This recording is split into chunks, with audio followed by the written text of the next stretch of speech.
on the Gaia continent, a strange phenomenon has been occurring for several years. Monsters have been disappearing. At first, many believe they are being exterminated, but further investigation reveals otherwise. The vanished monsters are not being destroyed, they are moving to another dimension. This interdimensional travel, long sought after by mages, fascinates an old man who studies a mana book while conjuring a crackling magic circle. Although he does not understand why this is happening to monsters, he no longer concerns himself with the reason since it benefits his research. A massive magical circle forms beneath his feet, with him standing at its center. As he assesses his work, he confirms that the coordinates are set and the mana connection is perfect. Raising both arms toward the ceiling, he completes the spell, and a dimensional rift materializes above him. Utilizing this dungeon, the Great Labyrinth, proves to be a great advantage. With the vast mana reserves of this place, crossing dimensions should pose no difficulty for him. His body lifts from the ground, levitating toward the dimensional rift.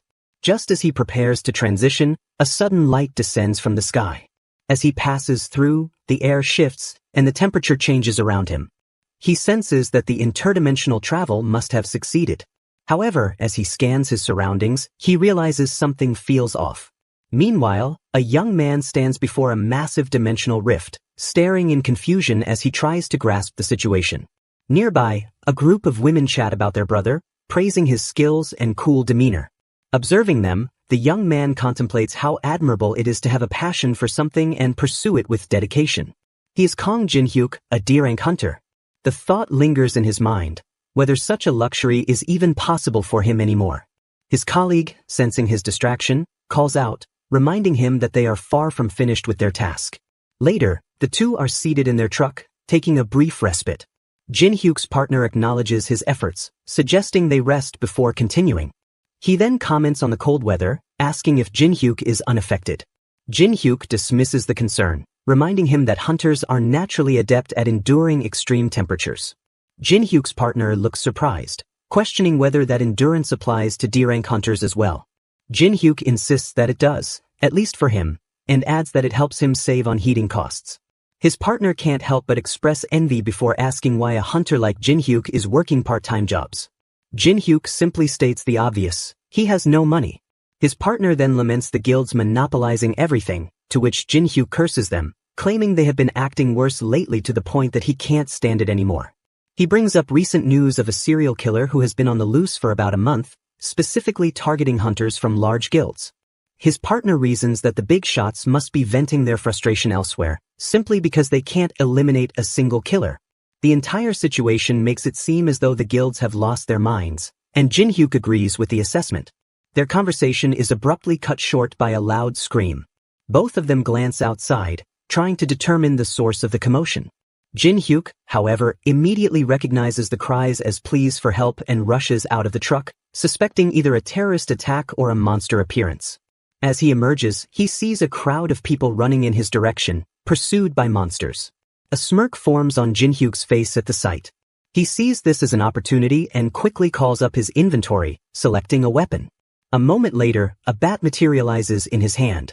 His partner, watching, offers to help, mentioning that he has been working out and feels confident in his strength. Jinhyuk, however, explains that monsters emit a special energy wave, making conventional attacks useless. Only hunters with granted stats can break through that barrier and land effective blows.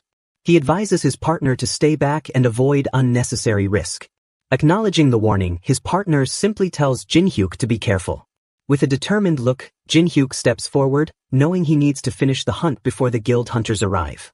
Moving at high speed, he dashes toward the monsters, calculating that if he can take down just a few small ones, he won't have to worry about money for an entire year. But before he can even make his move, his hopes are shattered. A guild hunter suddenly appears beside him, grabs him without warning, and hurls him aside. Jinhyuk crashes onto the ground, stunned. He quickly realizes that the guild hunters have already arrived. The ones responsible for this area, Titan. The guild hunter looks down at Jinhyuk with disdain, warning him not to even think about taking a share and to just get lost. It turns out this man is none other than Titan's deputy guild master, Endoyan. Jinhyuk immediately fires back, claiming that the Titan guild is the one trying to steal a share. He was here first. But Endoyan scoffs, retorting that arriving first means nothing since this is Titan's territory. Frustrated, Jin-hyuk questions what kind of rule that is. Doyen smirks and admits it has no legal basis, just as Jin-hyuk's claim doesn't. He then mocks Jin-hyuk's reliance on the first come, first served rule, asking if the association ever established such a thing. Jin-hyuk has had enough. Gritting his teeth, he dashes at Doyen, swinging his bat with all his strength. But Doyen effortlessly dodges and counters with a brutal slap to Jin-hyuk's face, sending him crashing to the ground. Looking down at him coldly, Doyen sneers, calling him trash. He warns that if Jin-hyuk meddles again, he will kill him for real next time. Lying on the ground, Jin-hyuk grips his bat tightly, fury boiling inside him. The difference in power is overwhelming. Doyen surpasses him in both strength and speed. The gap between a mere D-rank hunter and a member of a major guild feels insurmountable. If only he were stronger. But there's nothing he can do. Enraged by the tyranny of the major guilds, Jin-hyuk has no choice but to move on, heading to his next part-time job to make money, just another powerless D-rank hunter. After finishing his shift, he walks home, his mind heavy with frustration. A bitter thought crosses his mind. A twisted wish that the serial killer would take out some of the Titan Guild members. But stronger than his hatred is the crushing weight of his own weakness. His bruised cheek still stings, a painful reminder of his defeat. As he enters his room, a strange sound catches his attention. He stops, alert, wondering what it could be. Then his eyes widen in shock. A massive dimensional rift hovers in the middle of his room. Heart pounding, he cautiously steps closer, peering inside. His breath catches as he locks eyes with a goblin staring back at him. Fear surges through him, and he stumbles backward, instinctively reaching for a weapon. But then he notices something strange. The goblins inside the rift aren't reacting to him at all. They simply move around, unconcerned. Summoning his courage, Jin-hyuk inches closer. Slowly, he dips his hand into the rift and pulls it back out. There's no resistance, no strange reaction. Realization dawns on him, and a slow grin spreads across his face. A dungeon has appeared in his attic. Jin-hyuk cracks open a canned drink as he settles onto his sofa, his thoughts drifting to the dungeon that has only ever existed as a concept, until now. The real problem is its sudden appearance in his attic. He wonders whether he should report it to the association or simply leave it alone. Dungeons have always been a topic of speculation, but until this moment, no one has actually discovered one.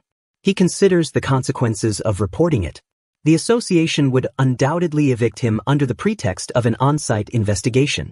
Rather than handing over a gold mine, he decides to claim it for himself. A lingering concern remains. What if the monsters inside can escape? Determined to find out, he prepares to investigate. Standing in front of the dungeon gate, bat in hand, he assesses his capabilities. At best, he can handle 2 or 3 goblins, but if more appear, his life could be at risk. Even so, he steels himself and steps inside. The moment he enters, a system interface materializes, confirming his location. 1 ST floor, Goblin Maze. What was once speculation is now undeniable. This is a real dungeon. Before he can fully process the situation, a goblin rushes at him from the side. Instinctively, Jin-hyuk jumps back through the gate. The goblin halts, stunned, scanning its surroundings in confusion, unable to see beyond the entrance. Realization dawns. These monsters cannot perceive or cross through the gate. With his fear now gone, he boldly leaps back into the dungeon, bat swinging. The goblin is sent crashing to the ground, and in the next instant, Jin-hyuk is already on top of it, driving the bat down. The goblin trembles, its eyes filled with terror. Jin-hyuk notes its expression but delivers the finishing blow without hesitation. This is his first time hunting alone as a hunter, without needing to share experience points with anyone else. His level, stagnant for the past 3 years, finally rises. All it took was a single goblin.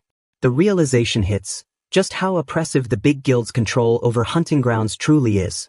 Jin-hyuk takes a closer look at the goblin, recalling that goblin corpses used to fetch a high price, at least 3 million won.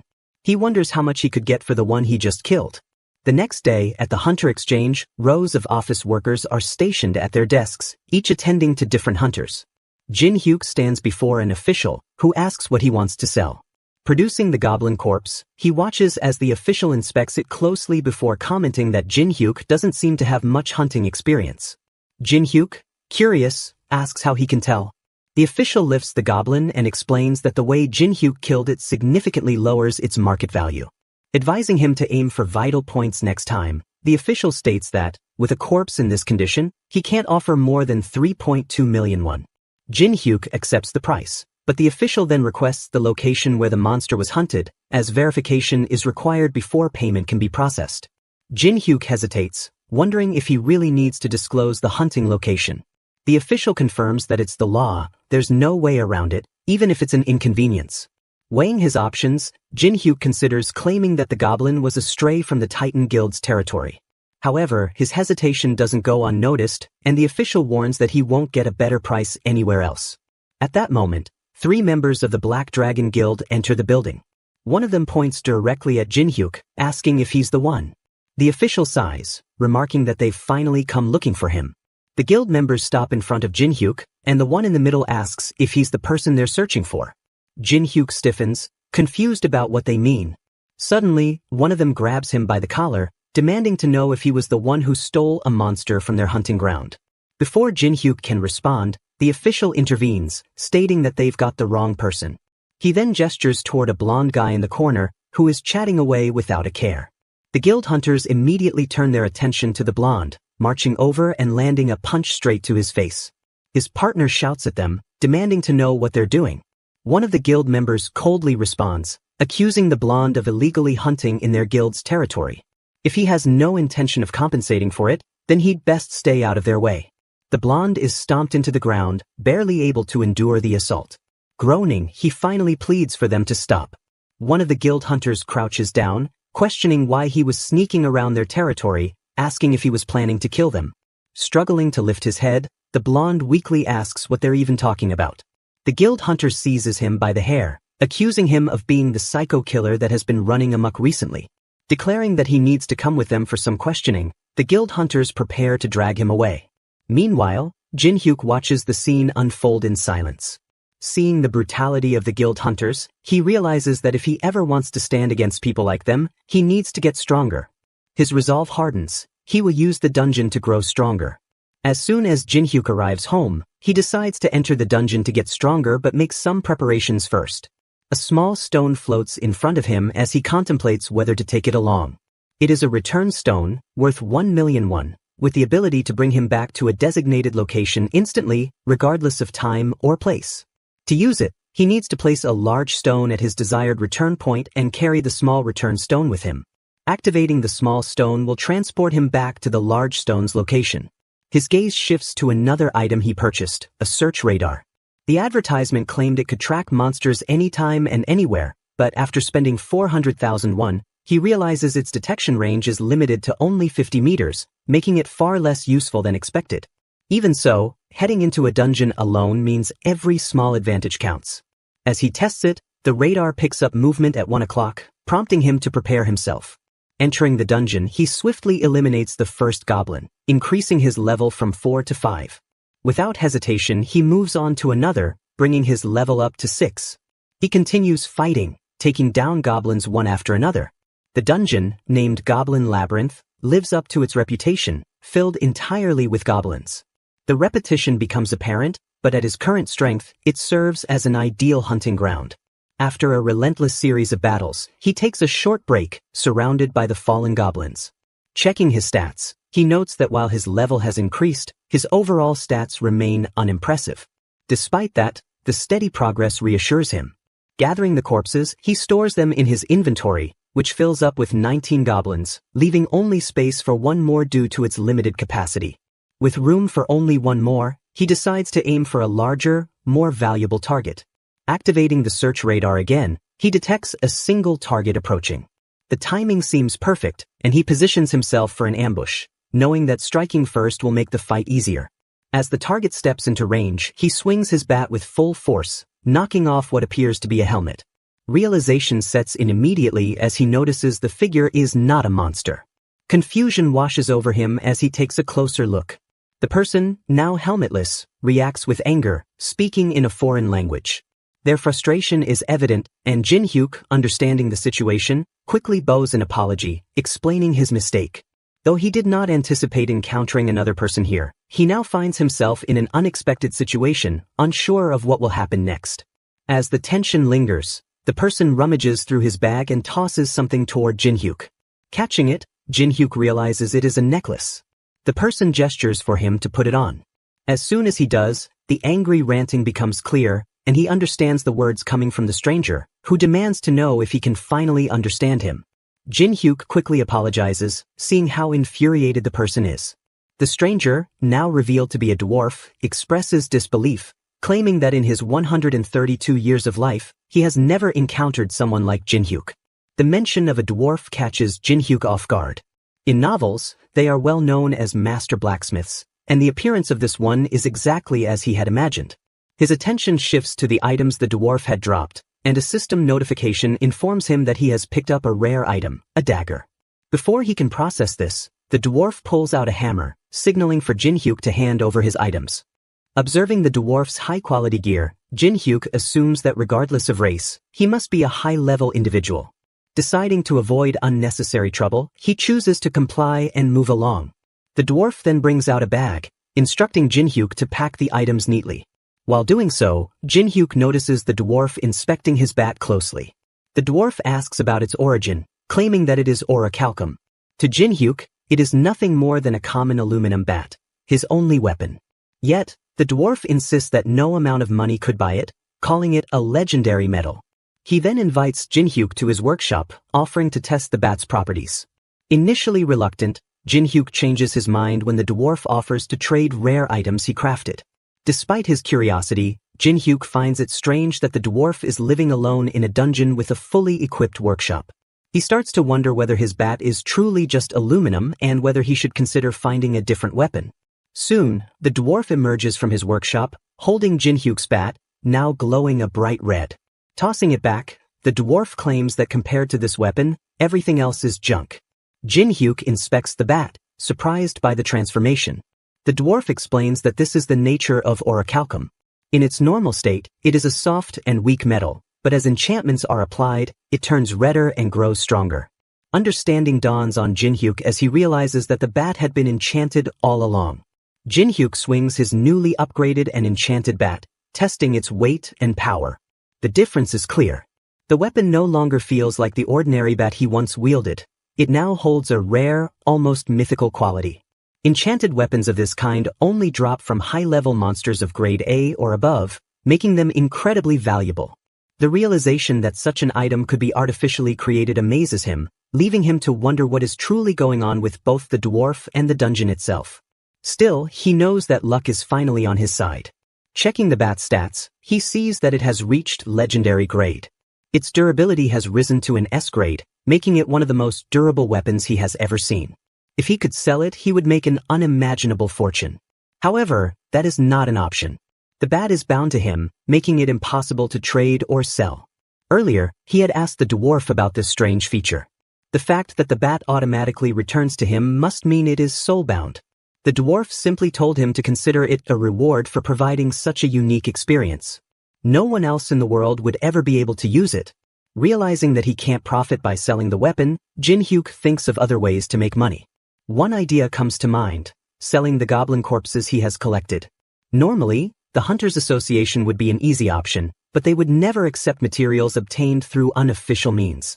That leaves only one alternative: the black market. The hunter industry has its own underground economy, a place where rules are looser and questions are never asked.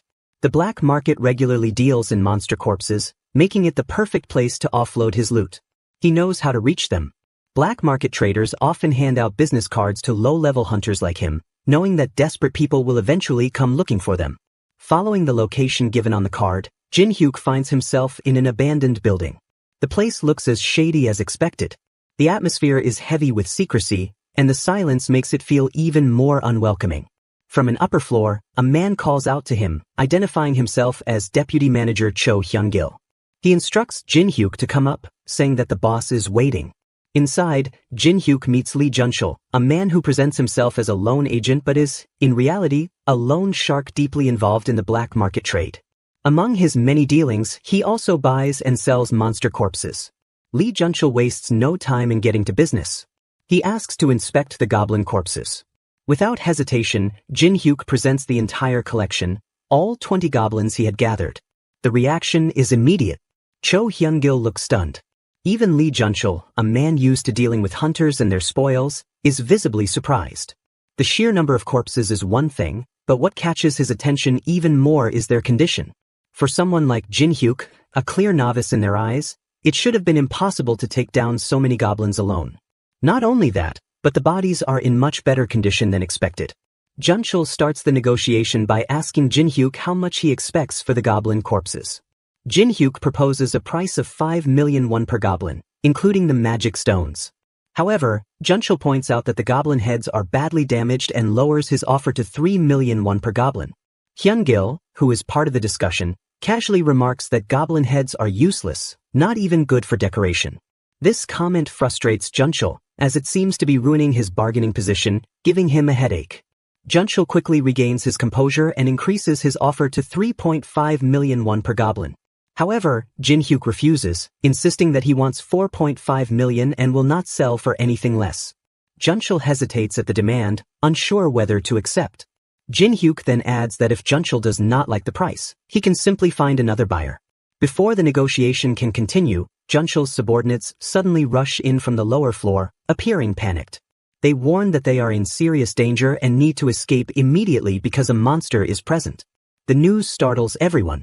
Jin Hyuk, having heard that monster corpses sometimes attract other monsters, finds the timing extremely unfortunate. He quickly asks what kind of monsters they are facing. The subordinates reveal that there are 2 orcs, which immediately alarms Jin Hyuk. He knows that fighting orcs is far beyond his current abilities, and he realizes that he needs to escape right away. Acting quickly, Jin Hyuk stores the goblin corpses back into his inventory and prepares to flee. However, before he can leave, an orc appears in front of them. Junchul turns to Jin Hyuk, reminding him that, as a hunter, he should be able to do something about the situation. Before Jin Hyuk can react, the orc suddenly charges at him with incredible speed.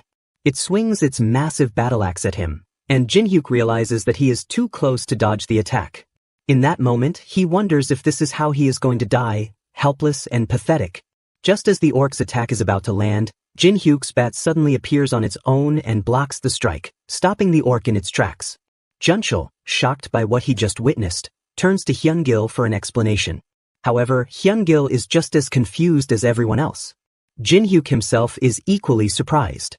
He did not summon his weapon, yet it appeared on its own and protected him. He wonders if this is the result of some kind of automatic defense ability, possibly due to the weapon's presence detection effects.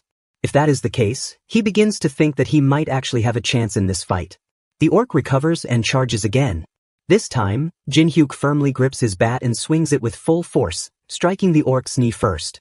Seeing that the attack is effective, he immediately follows up with a strong blow to the orc's head. He notices that the orc is taking significant damage, boosting his confidence. He continues his assault until the orc finally collapses to the ground. Standing over the fallen orc, Jin Hyuk processes what just happened. He cannot believe that he actually defeated an orc. Checking his status, he realizes that he has just leveled up from 24 to 36, an astonishing increase of 12 levels. It dawns on him that his bat is far more powerful than he had ever imagined. Just as he starts to relax, Junchul urgently calls out to him. Before he can react, Jin Hyuk senses another orc behind him. The second orc has already launched an attack, but Jin Hyuk barely manages to dodge. Wasting no time, he counterattacks, landing a solid strike that forces the orc to its knees. Seeing his chance, he delivers a final, crushing blow to the orc's head, finishing it off instantly. Once again, his level skyrockets, this time from 36 to 48. Jin Hyuk stands there, overwhelmed by what just happened. He cannot believe that he has just taken down 2 orcs on his own. He had no idea that enchanted weapons could be this overpowered. Meanwhile, Hyun-gil turns to Junchul, asking what they should do now. However, Junchul, still stunned by the turn of events, tells him to stay quiet for a moment. Jin Hyuk, now brimming with confidence, glances at them. He reminds them that the 2 orcs he just killed should also be included in the deal and suggests that they restart the negotiation. Jin Hyuk is at home, still in disbelief over the unexpected turn of events. He never imagined that Junchul and his group would offer him 15% more than the standard market price. As he stares at his account balance, which now shows 240,618,000 won, he finds himself questioning whether this is reality or just a dream. Reflecting on the situation, he considers that saving Junshul from the orc might have influenced their decision to continue doing business with him. Junshul must have realized that Jinhyuk is not just some low-level scavenger selling stolen monster corpses but an actual hunter skilled enough to take down orcs on his own. With this newfound success, Jinhyuk decides to shift his focus entirely to hunting. However, he quickly acknowledges a major problem. His current equipment is not strong enough to deal with higher-grade monsters. He needs better gear, but acquiring it through normal means would be costly. Instead, he comes up with a plan that could get him some valuable items for free. His idea leads him to visit a dwarf craftsman, bringing along a crate of canned and bottled beer. Upon seeing the canned beer, the dwarf is immediately surprised, mistaking the can's material for orichalcum. Jinhyuk explains that it's just a container and that the real treasure is the alcohol inside. Curious, the dwarf questions whether people actually make cans out of orichalcum and sarcastically asks if the beer inside is holy water. Jinhyuk reassures him that it's just regular beer and encourages him to take a sip. However, the dwarf immediately spits it out, complaining that it tastes awful, comparing it to piss. Not discouraged, Jinhyuk picks up a bottle of soju, thinking that perhaps something stronger would suit the dwarf's taste better. He explains that this drink is different, hoping that the dwarf will give it another try. The dwarf reluctantly agrees and takes a sip. This time, he acknowledges that it is indeed alcohol, but he still finds the taste lacking. He remarks that it feels like it's missing something and could be improved. Curious about what the dwarf means, Jinhyuk asks for clarification. The dwarf then reveals that to enhance the drink properly, he needs a special mineral, mithril. Before he realizes it, Jinhyuk finds himself reluctantly accepting the task. He originally planned to get free gear through a simple trade, but now he is stuck with a request to mine mithril. Though he knows mithril is a mineral, he has no idea how it connects to making soju taste better. Despite his confusion, Jinhyuk follows through and ventures into a dungeon. After descending a set of stairs, he arrives in a new area, grumbling about how this task has turned into an unexpected hassle. As he steps forward, a system notification appears in his interface, informing him that he has reached the second level of the dungeon, labeled the Labyrinth of Dogs and Shelter. Another message prompts him to record this location as a warp point. Jinhyuk, not fully understanding what this means, selects yes anyway. Immediately, a new notification confirms that the second level has been successfully recorded as a warp point. A gate materializes in front of him, granting him the ability to travel freely between the first and second levels. Now grasping the function of the warp system, he continues his journey deeper into the labyrinth. He encounters a dog monster and swiftly takes it down with a single bow attack, leveling up from 48 to 49. As he assesses the battle, he realizes that these creatures are far weaker than orcs. Soon, a large number of dog monsters charge toward him, but he dismisses them as nothing more than free experience points. He systematically eliminates them one after another, eventually wiping out the entire horde. His efforts push his level from 49 to 74, and he acknowledges that leveling up is progressing smoothly. Considering the value of the cobalt corpses, he estimates that he has already earned around 200 million won. Excitement builds as he imagines how much wealth he has accumulated. However, the thought of the dwarf waiting for him snaps him back to reality. Remembering his task of mining mithril, he realizes he nearly forgot in all the excitement and immediately rushes off. Upon entering the labyrinth, he encounters multiple flaming skeletons. Observing them, he notes that the second level truly lives up to its name, the Labyrinth of Dogs and Skeletons. However, he quickly realizes that unlike the kobolds, these skeletons hold no monetary value. Without hesitation, he dashes forward and swings his bat at one of the skeletons, severing its head.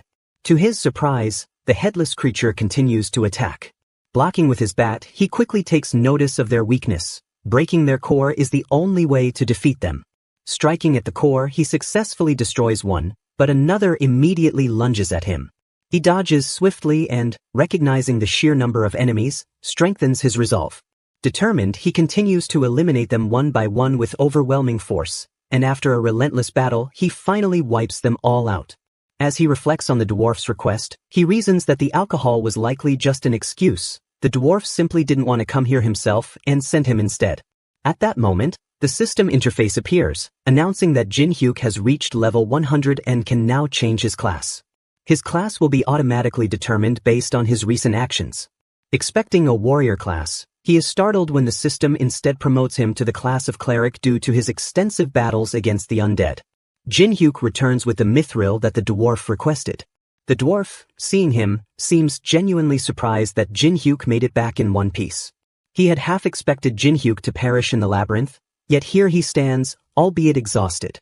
Jin-hyuk, feeling drained from the ordeal, expresses his exhaustion, but the dwarf dismisses his complaints, remarking that he doesn't look that tired. Without wasting time, the dwarf checks the bag and asks if this is all the mithril Jin-hyuk found. Jin-hyuk had anticipated this moment and, believing the mithril to be incredibly valuable, had secretly taken a little extra for himself. The dwarf then shifts the conversation to crafting gear and asks Jin-hyuk what kind of equipment he wants. Since Jin-hyuk already has a weapon, he considers the idea of getting some armor. He specifically requests something that isn't too noticeable. The dwarf acknowledges the request, stating that it's a simple task. Later, Jin-hyuk is in his room, lying in bed. An alarm wakes him up, and as he stretches and sits up, he notes that he slept for 6 hours and feels refreshed. The workshop had been hot and tiring, so he had come to rest, which turned out to be a good decision. Realizing that his armor should be finished by now, he prepares to head back. Meanwhile, the dwarf puts down his hammer, looking satisfied with his work. He notices Jin-hyuk approaching and asks where he had been, mentioning that there isn't much around except the labyrinth. Jin-hyuk casually replies that he had wandered around a bit. The dwarf then presents the completed armor, explaining that it has been designed to be worn underneath regular clothes, making it easy to conceal. He urges Jin-hyuk to try it on. Taking a closer look, Jin-hyuk observes that the armor doesn't appear much different from ordinary clothing. However, he decides to test it out. As he puts it on, the system interface displays its details. Mithril chain armor, a unique grade piece crafted with great care by a master dwarf. It is both lightweight and highly durable, offering impressive protection without restricting movement. Just as Jin-hyuk finishes equipping the armor, the dwarf suddenly swings his hammer and strikes him directly in the chest. The armor's effects immediately activate, reducing the physical damage by 50%. Though the force of the impact pushes Jin-hyuk back, he remains unscathed. The dwarf, satisfied with his demonstration, remarks that actions speak louder than words. He then asks for Jin-hyuk's thoughts on the armor's performance. Jin-hyuk is startled by the attack but admits that, despite the force, he doesn't feel any pain. Normally, such a blow would have broken his ribs, yet he is completely fine. Examining the armor again, he realizes its true value. With this new protection and his bat as a weapon, his combat power has significantly increased. He can't help but feel that meeting this dwarf was an incredible stroke of luck. Feeling grateful, he politely thanks the dwarf, who waves off the gratitude, saying it's nothing. Before Jin-hyuk leaves, the dwarf hands him a small barrel and tells him to take it with him. Jin-hyuk is at his place, drinking from a barrel. He quickly realizes that the aroma and flavor of the liquor are incredible. He wonders how soju could turn into something like this, then recalls the dwarf telling him that storing liquor in a mithril barrel enhances the flavor. Jin-hyuk finds it amazing. Junchul sits in his office when he receives a call. The caller is Jin-hyuk, who claims he has something to sell. Junchul immediately assumes it's another monster carcass and asks what kind this time. Jin-hyuk responds that it's a kobold carcass and some liquor. At XX Gate, in Titan Guild's new hunter training area, the guild members have just concluded a subjugation mission and begin collecting carcasses to head out.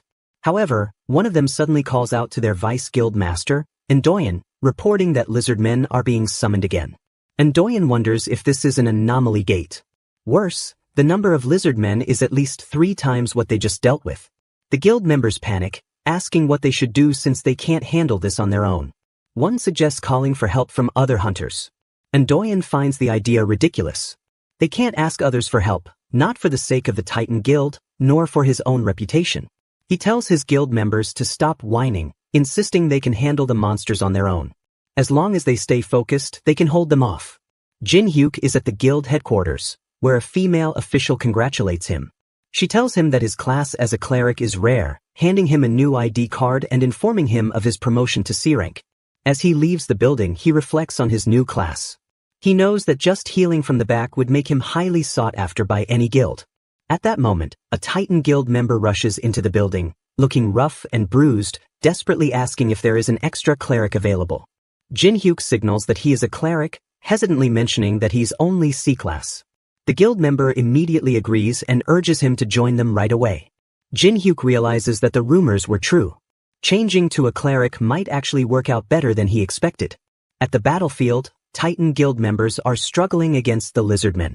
One guild member barely blocks an attack but is sent crashing to the ground by the force. His partner rushes to help, asking if he's okay. Before they can react, another lizard man leaps at them, ready to strike. A nearby guild member slashes the monster down just in time, yelling at them to stay focused.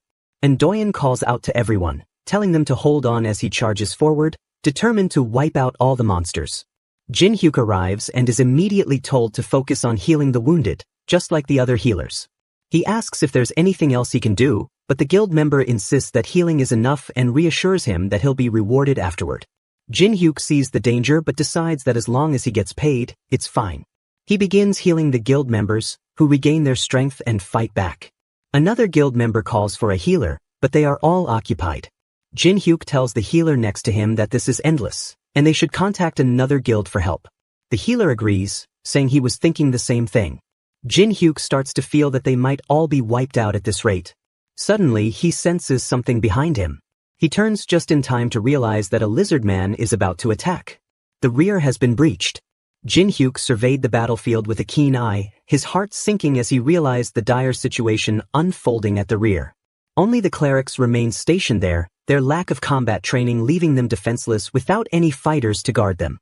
The moment he noticed the backline had been breached, a swarm of monsters spilling through the gap, he knew he couldn't stand idly by. Time was of the essence, and he made his choice in an instant. He'd have to step up and hold the line himself. Turning swiftly to the clerics, he raised his voice over the chaos, alerting them to the sudden ambush that had thrown their formation into disarray. Their faces paled, eyes widening with dread as the severity of the threat sank in, the distant roars of monsters growing ever closer. Sensing their mounting panic, Jin-hyuk offered a steadying presence, his tone calm yet firm as he assured them that all would be well. He instructed them to keep their attention on channeling healing magic to the beleaguered frontline warriors, promising to handle the encroaching monsters single-handedly. Though his words carried a ring of confidence, the clerics weren't so easily convinced. Doubt clouded their expressions as they exchanged uneasy glances. After all, Jin-hyuk was one of them, a cleric, not a seasoned warrior. How could he, armed with little more than a healer's resolve, possibly stand toe-to-toe with a pack of ferocious beasts? One cleric, his voice trembling slightly, proposed reaching out to the Titan Guild, a powerhouse known for its unmatched strength. Surely they could spare some aid. But Jin-hyuk shook his head, his gaze flickering toward the distant struggle where the Titan Guild's forces were locked in a desperate stand of their own. They're barely holding on as it is, he pointed out, his tone pragmatic. No help's coming from them. He met their worried stares with a resolute look, doubling down on his assurance. Trust me, I wouldn't say I could do this if I didn't believe it. The skirmish erupted as a group of lizard men closed in, their sinewy forms moving with alarming speed and aggression. Their jagged teeth flashed and their claws gleamed as they lunged, a lethal menace that would test any fighter's mettle. Initially, a flicker of apprehension gripped Jin-hyuk. Facing them alone was no small feat, and the weight of the task pressed against his nerves. But as he engaged, dodging their slashing talons and retaliating with his own strikes, a realization dawned. This was tough, undeniably so, but it wasn't beyond him. His reflexes sharpened with each move, his attacks growing more deliberate and forceful. He could manage this. He would manage this. His focus faltered briefly when he spotted a lone lizard man peel away from the pack, its beady eyes fixed on a cleric who stood frozen in fear. Jin-hyuk's stomach dropped. He'd let his attention slip at a critical moment. Without a second thought, he broke into a sprint, his boots pounding against the ground as he raced to intercept. He reached the creature just as its claw arced toward the healer, swinging his weapon with all his might. The blow landed squarely, sending the lizard man crashing aside before it could draw blood. The cleric stumbled back, breathless but safe, his wide eyes darting between his savior and the fallen foe. Before Jin-hyuk could fully recover, the lizard man twisted around, its spear thrusting toward his back in a vicious counterattack. He tensed, expecting pain, but the blade skidded uselessly off his armor, leaving him unscathed. A grin tugged at his lips as he turned to face the creature. This was the reward of top-tier equipment, protection that turned a deadly strike into a mere annoyance. Seizing the moment, he delivered a bone-crushing follow-up, dropping the lizard man in an instant, its body crumpling to the dirt. One of the clerics, unable to resist the urge, stole a quick glance over his shoulder, his jaw slackening at the sight. He'd been among the skeptics, certain that a fellow healer couldn't possibly hold off such a threat alone. Yet there Jinhyuk stood, a lone bulwark against the tide, felling monsters with a prowess that defied their assumptions. The fear that had gripped the clerics began to ebb, replaced by a burgeoning sense of security. With Jinhyuk shielding them, they could pour their energy into sustaining the front line, their healing spells flowing freely without the looming dread of an attack from behind. Then, an uncanny hush fell over the fray. The remaining lizardmen stiffened mid-motion, as though paralyzed by an unseen presence. A shiver ran through the air, heralding the arrival of something formidable. From the chaos emerged a solitary hunter, his movements a blur of precision and power. With a single, effortless slash, he cleaved a lizard man in two, the creature collapsing before it could even register the strike. The clerics gasped in unison, recognition dawning on their faces. This was no mere fighter, this was Seo Sango, the Titan Guild Master, an S-rank hunter whose reputation preceded him like a storm. His arrival was a lifeline in their darkest hour. Sango's sharp eyes swept across the battlefield, taking in the carnage before settling on Jinhyuk. "You took care of these?" he asked, his voice steady and direct. Still winded from the fight, Jinhyuk managed a nod, replying simply, "Yeah, that was me." A flicker of puzzlement crossed his mind. He didn't know this man, though the cleric's odd reaction suggested he was someone of note. One of the healers piped up eagerly, filling the silence. "That's Seo Sango, the Titan Guild's leader."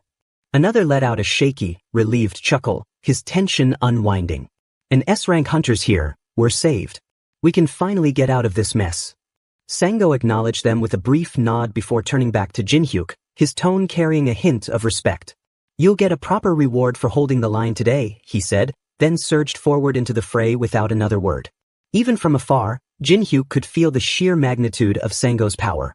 He'd always heard S-rank hunters were exceptional, but witnessing it firsthand was staggering. Sango didn't just fight. He dominated, a human tempest tearing through the enemy ranks. When Sango reached his guild members, they flocked to him like moths to a flame. These were some of the toughest warriors around, yet their exhaustion melted into renewed vigor at the sight of their leader. He stood among them, his presence a rallying point, and offered measured praise. "You've all fought well," he said, his voice cutting through the din, lifting their spirits as they straightened under his commendation. Doyen strode toward Sango, his expression a mix of irritation and curiosity as he demanded to know why the guild master had appeared so unexpectedly. Before Sango could offer an explanation, one of the guild members stepped forward, raising a hand to interject. He confessed that he'd been the one to summon Sango, his voice steady as he defended his choice. "There's no dishonor in calling on our own when the situation demands it," he argued, emphasizing the importance of unity within the guild during times of crisis. His words hung in the air, a quiet justification that quelled any further questioning from Doyen for the moment. Sango wasted no time, his sharp eyes darting across the battlefield as he evaluated the chaos with a practiced gaze. With a commanding presence, he issued swift orders, directing those whose stamina had begun to falter to pull back from the fray. "I'll take over the subjugation from here," he assured them, his tone brooking no argument. As if to punctuate his resolve, a surge of raw power crackled around his left fist, a visible testament to his strength and urgency. The guild members, recognizing the weight of his authority, complied without hesitation, retreating to safer ground. Seizing the opportunity, Sango drove his fist into the earth with a thunderous strike, the impact sending a shockwave rippling outward. The calculated blow eradicated a cluster of monsters in an instant, its precision ensuring that not a single ally was caught in the blast. The guild members watched in awe, their faces lit with admiration for their leader's overwhelming might. Even Jinhyuk, who had grown increasingly confident in his own abilities, found himself momentarily stunned by the display. The sheer force Sango wielded was a humbling reminder of the vast chasm that separated them, igniting a spark of ambition within him. He wasn't discouraged. Rather, it fueled his determination to one day bridge that gap through his own efforts. With the final lizardman vanquished, Sango shifted his focus to the aftermath, his mind already moving to the next steps. He called out instructions to his team, directing them to scour the battlefield for any casualties and to collect whatever loot remained scattered among the fallen foes. His orders were met with crisp affirmations as the guild members sprang into action, their movements efficient and coordinated under his leadership. Turning to Ndoyen, Sango's demeanor darkened, his jaw tightening with barely restrained frustration. He confronted the Vice Guild Master head-on, his voice low but laced with intensity as he criticized Doyen's reckless decision to tackle the threat alone.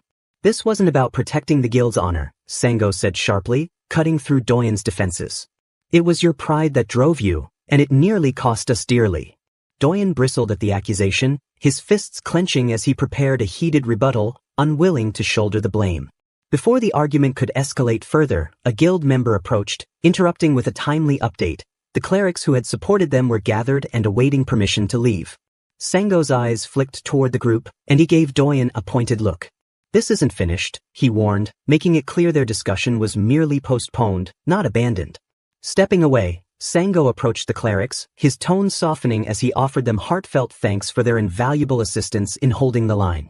His gaze then settled on Jinhyuk, a spark of curiosity lighting his eyes as he acknowledged the cleric's remarkable performance against the lizardmen ambush.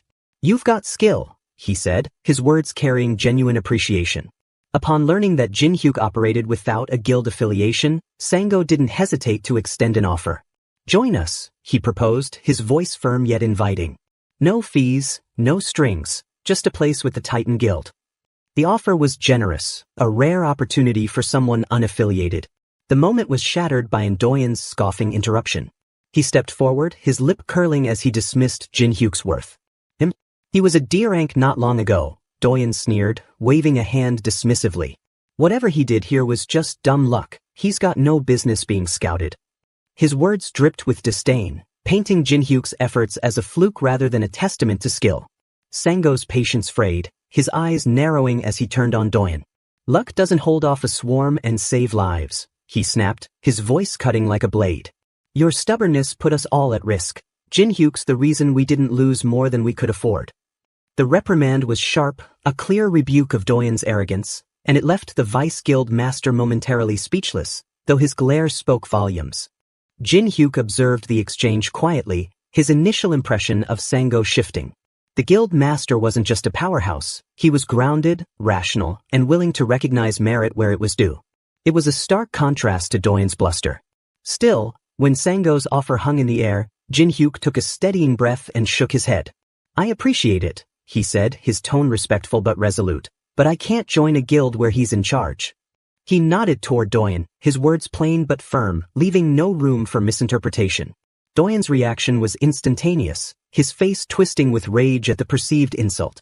With a guttural yell, he surged forward, his fist cocked back to strike Jinhyuk down. The air tensed as his attack closed in, but before it could land, a sudden, jarring force intervened. In a flash, a bat appeared as if summoned from nowhere, swinging with ferocious speed. It connected with Doyen's chest in a resounding thud, the impact sending him stumbling backward, clutching at his ribs as he struggled to regain his footing. The abrupt halt left the battlefield silent for a moment, all eyes drawn to the unexpected clash. The news had already spread like wildfire about the shocking incident wherein Doyen, a prominent figure in the guild, lost consciousness after a brutal beating at the hands of a C-rank hunter. Meanwhile, inside the sleek, modern office of the guild headquarters, Sango convened a tense meeting with the guild's top executives. The atmosphere was thick with unease as one executive spoke up, voice firm with conviction, insisting that Jinhyuk, the hunter responsible for the altercation, be summoned immediately to provide a full explanation for his actions. Another executive chimed in, amplifying the concern. They argued that, regardless of Ndoyen's initial misstep, the punishment he endured, being publicly humiliated and knocked out cold by a hunter of a lower rank, was disproportionate and excessive. If the guild failed to address this matter decisively, they warned, the organization's carefully cultivated reputation could suffer irreparable damage in the eyes of the public and its members. Sango, seated at the head of the table, listened intently to their grievances, his expression unreadable. Despite their impassioned pleas, he remained resolute, his stance unwavering. In his view, the guild's reputation hadn't been tarnished by Jinhyuk's actions but rather by Ndoyen's reckless and pride-driven behavior. Sango pointed out that Ndoyen had endangered the lives of inexperienced recruits simply to stroke his own ego, only to then lash out violently against someone who had proven their loyalty by fighting for the guild's honor. To Sango, this chain of events was more than sufficient justification to remove Ndoyen from his prestigious role as Vice Guild Master.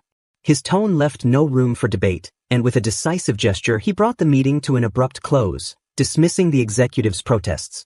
Now alone in the quiet of his office, Sango leaned back in his chair, his mind turning to Jin-hyuk.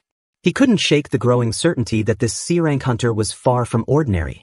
There was something exceptional about him, untapped potential that hinted at a strength far beyond his current rank. If Jin-hyuk were left to his own devices, Sango mused, he would undoubtedly grow even more formidable.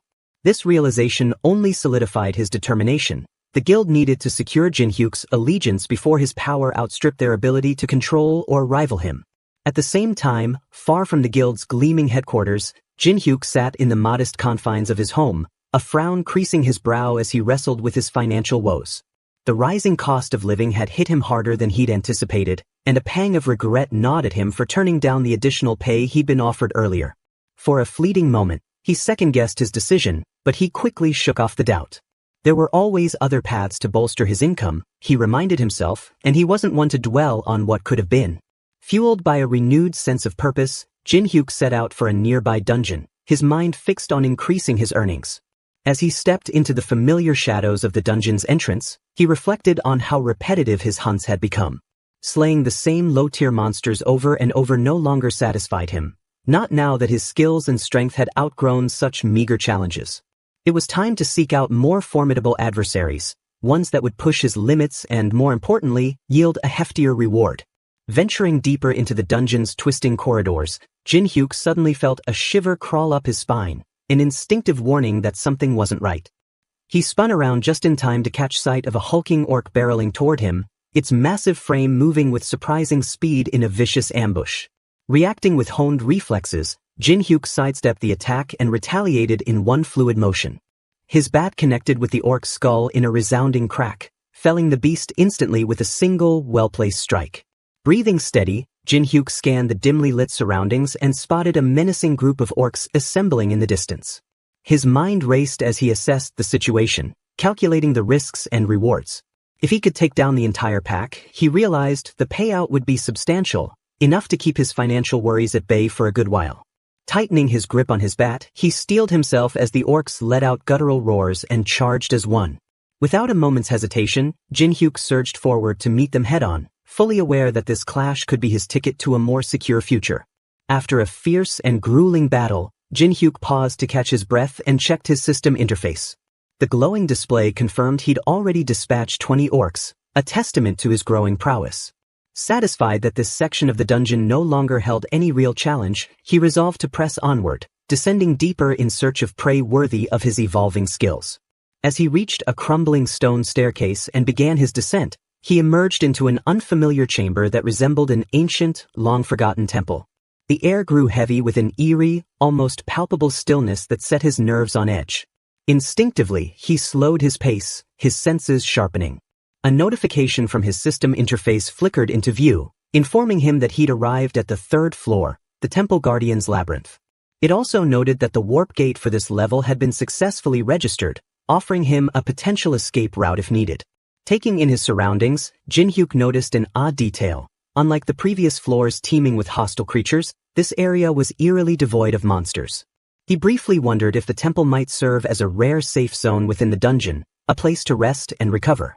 But before he could linger on the thought, the ground beneath his feet trembled violently. Without warning, a colossal stone hand erupted from the floor, its jagged fingers clawing toward him with terrifying force.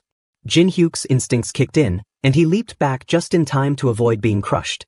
Before he could fully regain his balance, the rest of the creature hauled itself from the earth, a towering, monstrous figure that loomed over him with an imposing presence. The beast wasted no time, launching itself forward with a speed that defied its massive size, its next attack coming in a blur of motion. Jin-hyuk barely managed to raise his bat in defense, the sheer power of the blow sending him sliding backward across the temple's cracked stone floor. Dust clouded the air as he steadied himself, heart pounding. He quickly sized up his opponent, struck by the lethal blend of brute strength and uncanny agility it possessed.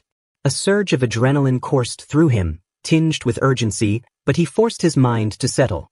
Panic wouldn't serve him here, only focus would. With his bat still clutched tightly, he squared his shoulders, ready to face the towering guardian in a fight that would test every ounce of his skill and resolve. Jin-hyuk narrowed his eyes, taking a moment to carefully study the towering monstrosity before him. Its hulking form, carved entirely from jagged stone, loomed ominously in the dim light of the temple. As he observed its rigid, unyielding structure, a flicker of recognition sparked in his mind. This creature bore a striking resemblance to something he'd heard whispers of in the past, artificially crafted beings known as golems, constructs animated by some ancient magic or forgotten technology. The realization clicked into place, and without wasting another second, he tightened his grip on his bat and steeled himself for the fight ahead. Springing into action, Jin-hyuk darted forward just as the golem's massive arms swung down with devastating force, aimed at the exact spot he'd occupied only a heartbeat ago. With practiced agility, he evaded the crushing blow and retaliated instantly. His bat arced through the air, connecting with the golem's head in a thunderous strike. The impact reverberated through the dungeon's stone walls as chunks of the creature's cranium shattered and crumbled to the ground. For a brief moment, a surge of triumph coursed through him. The golem might possess raw, overwhelming power, but it moved with a predictable sluggishness, devoid of any real intellect. Surely, he thought, outsmarting and defeating such a mindless foe would be well within his capabilities. As the golem collapsed into a heap of broken stone, Jin-hyuk let out a dismissive scoff, chiding himself inwardly for the fleeting fear that had gripped him earlier. He'd clearly overestimated the threat, or so he thought. His confidence, however, evaporated as quickly as it had come. Before his eyes, the scattered remains of the creature began to tremble and shift. To his utter disbelief, the fragments of the head he'd just demolished started piecing themselves back together, seamlessly reattaching as though guided by an unseen force. Within moments, the golem hauled itself back to its feet, fully restored, its hollow gaze fixed on him once more. The sight sent a chill racing down his spine. The truth hit him like a blow. Simply smashing its head wasn't enough to bring it down. Memories of half-forgotten tales about golems resurfaced in his mind, how these relentless constructs could only be truly defeated by destroying their core, a hidden power source that sustained their artificial life. Without targeting that critical weak point, he'd just be swinging his bat in vain, exhausting himself against an enemy that could endlessly regenerate. He cursed under his breath, recognizing that his earlier approach had been reckless. He needed to pull back, reassess, and devise a smarter strategy before he wore himself out completely. But before he could even begin to retreat, the ground rumbled again. Whirling around, Jin-hyuk's heart sank as a second golem erupted from the temple floor behind him, its imposing figure cutting off his escape route. Trapped between two towering adversaries, the situation turned dire in an instant. His mind raced, searching for an opening, a plan, anything to shift the odds back in his favor. Just as he braced himself for a desperate stand, a sharp whistle sliced through the tense air. An arrow streaked past him, its flight swift and true, embedding itself deep into the chest of the first golem. The effect was immediate. The creature let out a low, grating groan before collapsing into a lifeless pile of rubble, this time showing no signs of rising again. Jin-hyuk's eyes widened as he pieced it together. The arrow hadn't struck randomly. It had hit the golem's core, located not in the head as he'd assumed, but in the center of its chest. Armed with this vital revelation, he didn't hesitate. Turning to face the second golem, he adjusted his stance and zeroed in on the newly identified target. With a swift, calculated swing, he drove his bat into the creature's chest, feeling the satisfying crunch as the core shattered beneath the blow. The second golem staggered, then toppled to the ground, reduced to an inert heap of stone. Breathing heavily, Jin-hyuk lowered his weapon, a wave of relief washing over him as the adrenaline began to ebb. He realized just how close he'd come to disaster. If that mysterious arrow hadn't intervened, he might not have figured out the golem's weakness in time. The thought gnawed at him as he wiped sweat from his brow, his curiosity piqued. Who had saved him? His mind briefly conjured an image of a dwarf, short, stout, and renowned for their mastery of craftsmanship and archery, perhaps lurking in the shadows of the temple. It seemed a plausible guess, given the precision of the shot. Eager to uncover the identity of his unexpected ally, he turned toward the direction from which the arrow had flown, his anticipation building. But as his gaze settled on the figure emerging from the gloom, his expectations were shattered in an instant, leaving him staring in stunned disbelief at the last person, or thing, he'd ever imagined encountering in this forsaken labyrinth. Approaching from a distance is not a dwarf, but a young female archer. As she steps closer, he notices something peculiar about her appearance. Her ears are long and pointed. In an instant, it becomes clear to him. The person who had just saved his life is an elf. Jin-hyuk, still reeling from the unexpected turn of events, quickly bowed his head in gratitude toward the figure who had just saved him, a lithe female elf with sharp features and piercing eyes. Before he could fully process her presence, she surged forward with startling speed, seizing the collar of his shirt in a firm grip. Her voice was laced with urgency as she demanded to know who he was and where he'd come from, her tone suggesting she wasn't accustomed to seeing unfamiliar faces in this place.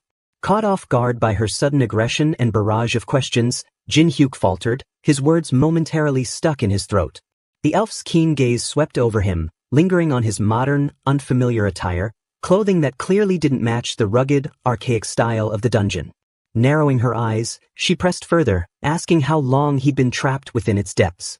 Regaining his composure, Jin-hyuk replied that he'd only just entered the dungeon earlier that day. Her eyes widened in astonishment, and she followed up with another question. Did he know where the entrance was? When he nodded in confirmation, she abruptly released her hold, sending him tumbling backward to land unceremoniously on the ground. Rubbing his bruised backside, Jin-hyuk looked up as the elf's demeanor shifted. A spark of excitement lit her face as she declared that, at long last, she'd found a way out of this accursed place. Without missing a beat, she ordered him to lead her to the entrance he'd used, her tone brisk and commanding as if it were the most natural thing in the world. Jin-hyuk blinked, inwardly questioning her audacity. Who was she to start barking orders at him so casually? Sensing his hesitation, she softened her approach slightly, promising compensation for his trouble. She introduced herself with a flourish, claiming to be a platinum-ranked mercenary and assuring him that her word was trustworthy. The title meant little to Jin-hyuk, though. He'd never heard of such a ranking system, and her confidence only deepened his confusion. Undeterred by his blank expression, the elf introduced herself as Lucia, a half-elf, and seemed to assume her name would carry some weight. When Jin-hyuk admitted he'd never heard of her, she produced a worn mercenary badge, holding it out as if it were undeniable proof of her identity and status. Still, it rang no bells for him, and her brow furrowed in suspicion. "Where are you from then?" she asked, her curiosity piqued. Jin-hyuk replied matter-of-factly that he hailed from Seoul, then turned the question back on her. Where did she come from, considering he'd never heard of elves living anywhere in Korea? Her expression shifted to one of bewilderment. The name, Seoul, clearly meant nothing to her. Lucia fell silent for a moment, her mind racing as a startling possibility took shape. She muttered something about a mage's experiment, then asked Jin-hyuk if this was truly his first time entering the dungeon. He shook his head, explaining that he'd been in and out of it several times before. Her eyes lit up with realization, and she began to piece together a theory aloud. She told him that this dungeon didn't belong to his world. It had been ripped from another dimension entirely, the result of a mad mage's reckless experiment with dimension-shifting magic. If the spell had succeeded in bringing it here, she reasoned, then a reversal incantation might be capable of sending it back. Jin-hyuk's confusion deepened as he struggled to wrap his head around her words, but the strange, otherworldly feel of the dungeon suddenly made sense. It had never quite fit with the world he knew. The implications of her revelation sank in. If Lucia intended to return the dungeon to its original dimension, Jin-hyuk could foresee complications, especially for someone like him, who relied on dungeons like this for his livelihood. Cautiously, he asked if that was her plan. Lucia admitted that reversing the shift might not be feasible at the moment, but her tone brightened as she revealed a discovery. While searching for an exit, she'd stumbled upon a hidden room on this floor. She proposed they work together, explaining that they'd need to defeat the dungeon's boss monster to reach it. To sweeten the deal, she promised him a valuable reward, something from her own possessions, plus whatever spoils they claimed from the boss. Weighing her offer, Jin-hyuk found the terms fair enough. With a nod, he agreed to join forces. Side by side, they plunged deeper into the dungeon, cutting through a pack of orcs that barred their path. Jin-hyuk marveled at Lucia's prowess. Her arrows flew with uncanny precision, striking vital points with deadly accuracy. She, in turn, seemed impressed by his strength, noting aloud that he was far more capable than she'd initially judged. As they fought, Jin-hyuk kept a careful eye on their surroundings, aware that drawn-out battles could wear him down against tougher foes. He opted for a tactical approach, syncing his movements with hers to conserve energy and maximize their efficiency. After dispatching the last of the orcs, they pressed onward through the labyrinthine corridors. Growing curious about their progress, Jin-hyuk asked how much farther they had to go. Lucia glanced around, assessing their position, and estimated they were roughly halfway to their destination. Feeling the strain of the day's exertions, Jinhyuk suggested they pause for a break. His stomach was growling, and the area seemed clear of immediate threats. Lucia hesitated briefly, then agreed, conceding that a short rest would do them both good before they tackled the challenges ahead. Settling into a quiet corner of the dungeon, they took a moment to catch their breath, the weight of their unlikely partnership settling in as they prepared for the trials still to come. Jinhyuk eased himself onto the cold dungeon floor, grateful for the brief reprieve after their intense trek. He reached into his pack and pulled out a snack bar, carefully peeling back the wrapper as he savored the moment of calm. The faint crinkle of the foil echoed softly in the stillness. Glancing over at Lucia, who stood nearby adjusting her bowstring, he extended a spare snack bar toward her, offering it with a small gesture. She paused, eyeing the unfamiliar treat, then told him in a casual tone that he didn't need to be so formal with her. She preferred a more relaxed way of speaking. Jinhyuk hesitated, rubbing the back of his neck as he admitted it felt odd to drop formalities with someone who seemed older and more experienced. Without missing a beat, Lucia snapped her bow up, an arrow notched and aimed squarely at his chest, her expression hardening. She declared firmly that age was irrelevant. By elven standards, she was still considered youthful despite her years. The sharp point of the arrow glinted menacingly, and Jinhyuk hastily raised his hands in surrender, stammering that he'd stick to casual speech from now on if it meant avoiding her wrath. Satisfied, Lucia lowered her weapon and eagerly snatched the snack bar from his hand. She tore into it with surprising gusto, devouring it in mere moments as if she hadn't eaten in days. Licking her lips, she shot him an expectant look and reached out for another. Jinhyuk, slightly amused but mostly bewildered, handed over the rest of his stash, watching in quiet disbelief as she polished off every last one with alarming speed. When she finished the final bar, she turned to him, her expression hopeful, and asked if he had any more tucked away. Jinhyuk shook his head, explaining that she'd just eaten his entire supply. A flicker of disappointment crossed her face, but she quickly shrugged it off, brushing crumbs from her hands. With a brisk nod, she announced it was time to get moving again, her tone leaving no room for lingering. The pair pressed deeper into the dungeon's winding passages, their footsteps echoing faintly against the ancient stone. Eventually, they arrived at a pair of towering, ominous doors etched with cryptic runes, the unmistakable entrance to the boss monster's lair. Jinhyuk eyed the imposing barrier warily before turning to Lucia, his voice tinged with suspicion. He reminded her that he'd only agreed to tag along because of her promise of a reward, but her actions so far suggested she was more interested in investigating something than simply escaping. Lucia didn't deny it. With a slight tilt of her head, she confirmed his hunch, admitting that she believed the mage's dimensional spell might still be active somewhere in this area. Her words sent a jolt of unease through Jinhyuk. He frowned, silently wondering if he'd made a grave miscalculation by teaming up with her. This venture was starting to feel far riskier than he'd bargained for, and the stakes seemed to climb higher with every step. Before he could voice his growing doubts, Lucia's demeanor shifted abruptly. Her sharp eyes darted toward the doors as she warned him to brace himself. The boss monster was about to emerge. Startled by the sudden shift, Jinhyuk blinked at her, caught off guard. Brace myself? What am I supposed to do exactly? He asked, his tone a mix of confusion and mild exasperation. Lucia, unruffled, responded with a calm, almost dismissive air.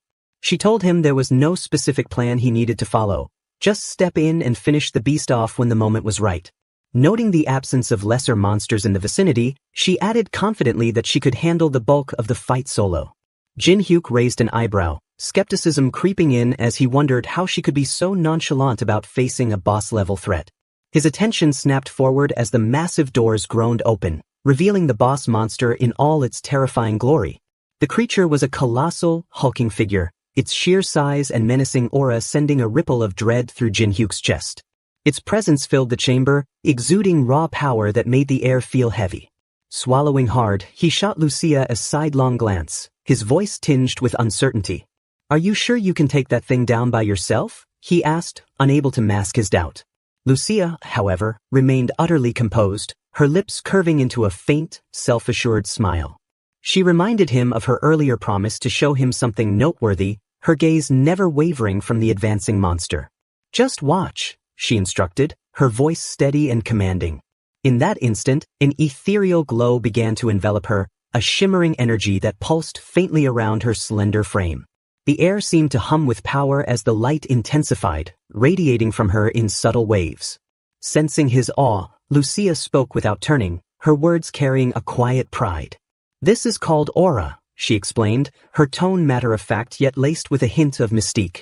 Jin-hyuk's eyes widened, his breath catching as he watched the half-elf prepare to unleash a force he'd never witnessed before. Lucia pulls back her bow and shoots several glowing arrows made of a special energy called aura at the huge boss monster. Jin-hyuk stares in amazement as the giant creature goes down fast, much quicker than he expected. His jaw drops when he realizes this is the same technique Lucia has been trying to teach him. She nods and tells him it's called aura. Then she says he might be able to learn it too. Jin-hyuk's eyes light up. He's excited because he can see how strong it is. But Lucia cuts in and reminds him they still need to finish off the monster first. Jin-hyuk agrees and says he'll take care of it. Without wasting a second, he charges straight at the beast. As he runs in, Lucia watches closely and asks if he knows where the monster's weak spot, its core, is. Jin-hyuk shouts back that he's got it figured out. He swings his bat hard, aiming for the core, remembering everything he's learned so far. But when his bat hits, it barely scratches the monster. The creature doesn't even flinch. Instead, it swings a massive fist at him. Jin-hyuk jumps back just in time and calls up a glowing holy shield to block the punch. Lucia's eyes widen. She can't believe it. Jin-hyuk just used the aura technique without even realizing it. Not giving up, Jin-hyuk yells that if one hit won't do it, he'll just keep swinging until it works. He starts hammering the monster with his bat over and over again. Each swing gets a little stronger, like he's figuring it out as he goes. Finally, after a ton of hits, the boss monster falls apart and collapses, completely beaten. When the dust settles, Jin-hyuk checks his level. It shoots up from 85 all the way to 150. After the fight, he turns to Lucia, catching his breath, and begs her to teach him how to use aura properly. Lucia smiles and points out that he already did it during the fight. Jin-hyuk blinks. Confused, he didn't even notice. She explains that he tapped into aura by accident when he used his holy power to make that shield. Jin-hyuk scratches his head, trying to wrap his mind around it. He asks if she means it's some kind of skill. Lucia shrugs and says she's not sure what a skill is, but he's picking up aura way faster than she thought he would. She adds that since he's a cleric, his holy power naturally turns into aura when he uses things like his shield. Jin-hyuk wonders if that means he can use it whenever he wants now. Lucia says it's not that simple. It depends on how he focuses and uses it. There might be some tricks to it he hasn't figured out yet. Meanwhile, somewhere else, Sango is walking down a busy street with a woman named Lee Hyena, who's his secretary. He asks her where exactly they picked up signs of a weird disturbance, an anomaly. Hyena tells him it showed up near Gangnam Station and that it started the day before. She says it's a sign a really strong monster might appear soon, probably within 5 days. Sango frowns, thinking it over. He knows their guild can't handle something that big on their own. Hyena explains that all the big guilds are busy overseas, so it's just them left to deal with it. Sango grumbles about the bad timing. Hyena says she's already looking for strong freelance hunters around the country to help out, but Sango doesn't trust the ones still hanging around. He thinks they're not good enough. Then an idea pops into his head. Across the street, Jin-hyuk is walking with a big box in his arms.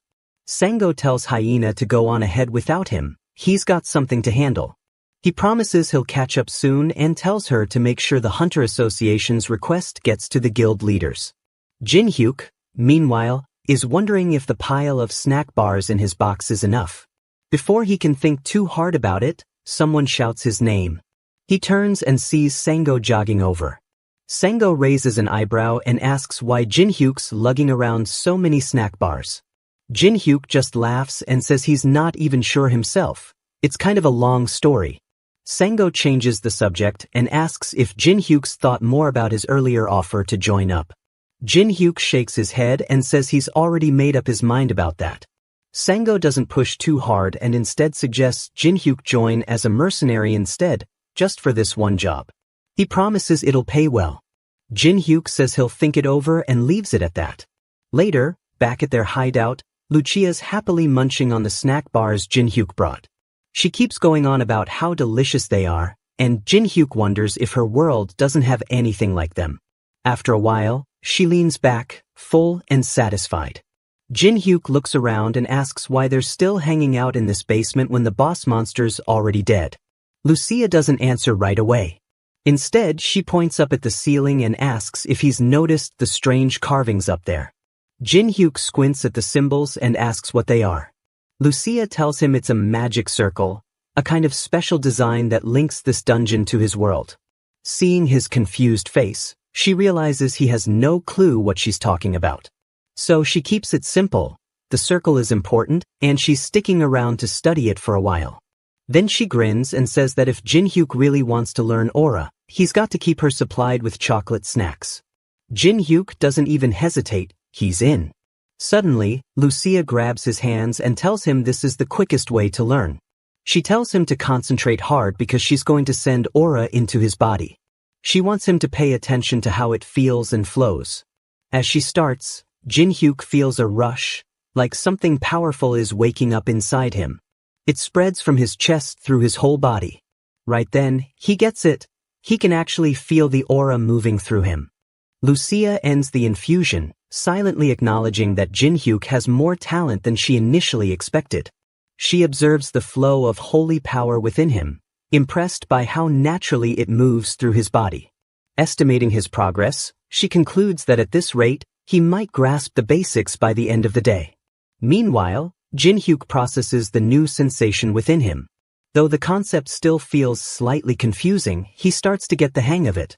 Lucia comments that he is not entirely without talent before asking if he remembers the flow of aura from earlier. Jin-hyuk confirms that he does. Curious, he then asks where she is going, recalling that she intended to investigate the magic circle. Lucia explains that the magic circle cannot be dealt with immediately, it requires time. Instead, she decides that it would be faster to train Jin-hyuk in aura first, and the best way to do that is through practical experience. Jin-hyuk soon finds himself battling goblins, orcs, and kobolds, his power and speed now far beyond what they were before. Despite his increased abilities, he turns to Lucia in frustration, reminding her that she promised to teach him how to use aura and questioning why she has suddenly thrown him into monster fights instead. Lucia calmly responds, explaining that while she infused mana into him to help him sense it, the rest is up to him. He needs to grasp the activation of aura using his holy power on his own, and nothing reinforces that better than real combat. As the ground rumbles beneath him, Jin-hyuk protests, arguing that she should have told him her plan outright instead of tossing him into a horde of monsters without warning. Before he can finish his complaint, a massive creature bursts from the ground, preparing to strike him down. Lucia, unfazed, remarks that people tend to focus more and unlock their potential when faced with crisis. She urges him to concentrate, to feel the holy power he is already using, reminding him that his shield is aura in itself. Once he understands that, he will be able to wield it properly. Jin-hyuk, realizing the gravity of the situation, knows that mastering aura will not be as easy as she makes it sound. Lucia continues instructing Jin-hyuk, urging him to focus on the sensation he feels while using the shield. In response, Jin-hyuk summons his holy shield, successfully blocking the massive monster's attack. However, he remains uncertain about what exactly he is supposed to feel from a skill that activates automatically. Just as he contemplates this, a sudden sensation washes over him. As he concentrates, he realizes that an energy from the outside world is gathering in his left hand, the one activating the shield. This newfound awareness makes him wonder if this is what holy power truly feels like. As the monster prepares for another attack, Jin-hyuk decides to attempt the technique again, focusing on the same sensation he felt earlier. He summons the holy shield once more, only to notice that its shape appears different this time. He wonders if this change is related to his newfound perception of mana. Before he can analyze further, the monster smashes through his shield, generating a shockwave that sends him flying backward. Lucia sighs in frustration, reprimanding him for making a foolish mistake when she specifically told him to get the hang of it. Jin-hyuk, still recovering, insists that he was only following her instructions. Just then, a system interface appears, notifying him that he has acquired a new skill, Holy Power Application Level D. This skill allows him to use holy power at will, rather than being limited to specific abilities. However, his current mastery remains at level F. The system also details its effects. When using holy power, the energy imbued with the holy attribute increases both attack and defense proportionally to the amount of power consumed. Lucia readies her bow, noting that facing a golem while learning aura might have been too much for Jinhyuk. She prepares to take care of the situation herself, but Jinhyuk stops her, declaring that he will handle it on his own. As the golem launches a punch toward him, he swiftly dodges and leaps into the air, performing a somersault. Midair, he feels the mana naturally flowing into his bat. Acting on instinct, he swings it downward, smashing the golem into the ground. Sensing that he is close to fully grasping the technique, Jinhyuk decides to focus once more. With determination, he lets out a yell, preparing for his next strike. At that moment, the system interface reappears, announcing the creation of a new skill, Holy Aura Level F. The system explains that this ability allows him to manifest holy power as aura. Its effect enables him to imbue aura into his body or weapon, and any damage from aura cannot be negated except by another aura. As golden light swirls around the impact point where Jinhyuk struck the golem, Lucia watches in astonishment. She realizes that he is already using aura. With this newly unlocked power, Jinhyuk successfully defeats the golem. System notifications flood in, confirming the new skills he has awakened through his mastery of holy power. Lucia commends Jinhyuk for his progress, acknowledging that he is doing well. Jinhyuk, still adjusting to his newfound abilities, admits that he thinks he is getting the hang of it but asks for her opinion. Lucia silently reflects, realizing that while she knew he had talent, she never expected him to be able to use aura in combat so quickly. Initially, she only planned to teach him the basics and call it a day, not anticipating such rapid improvement. Meanwhile, Jinhyuk credits his progress to her training, recognizing that he has managed to acquire 3 passive skills and an active skill that allows him to wield aura in battle.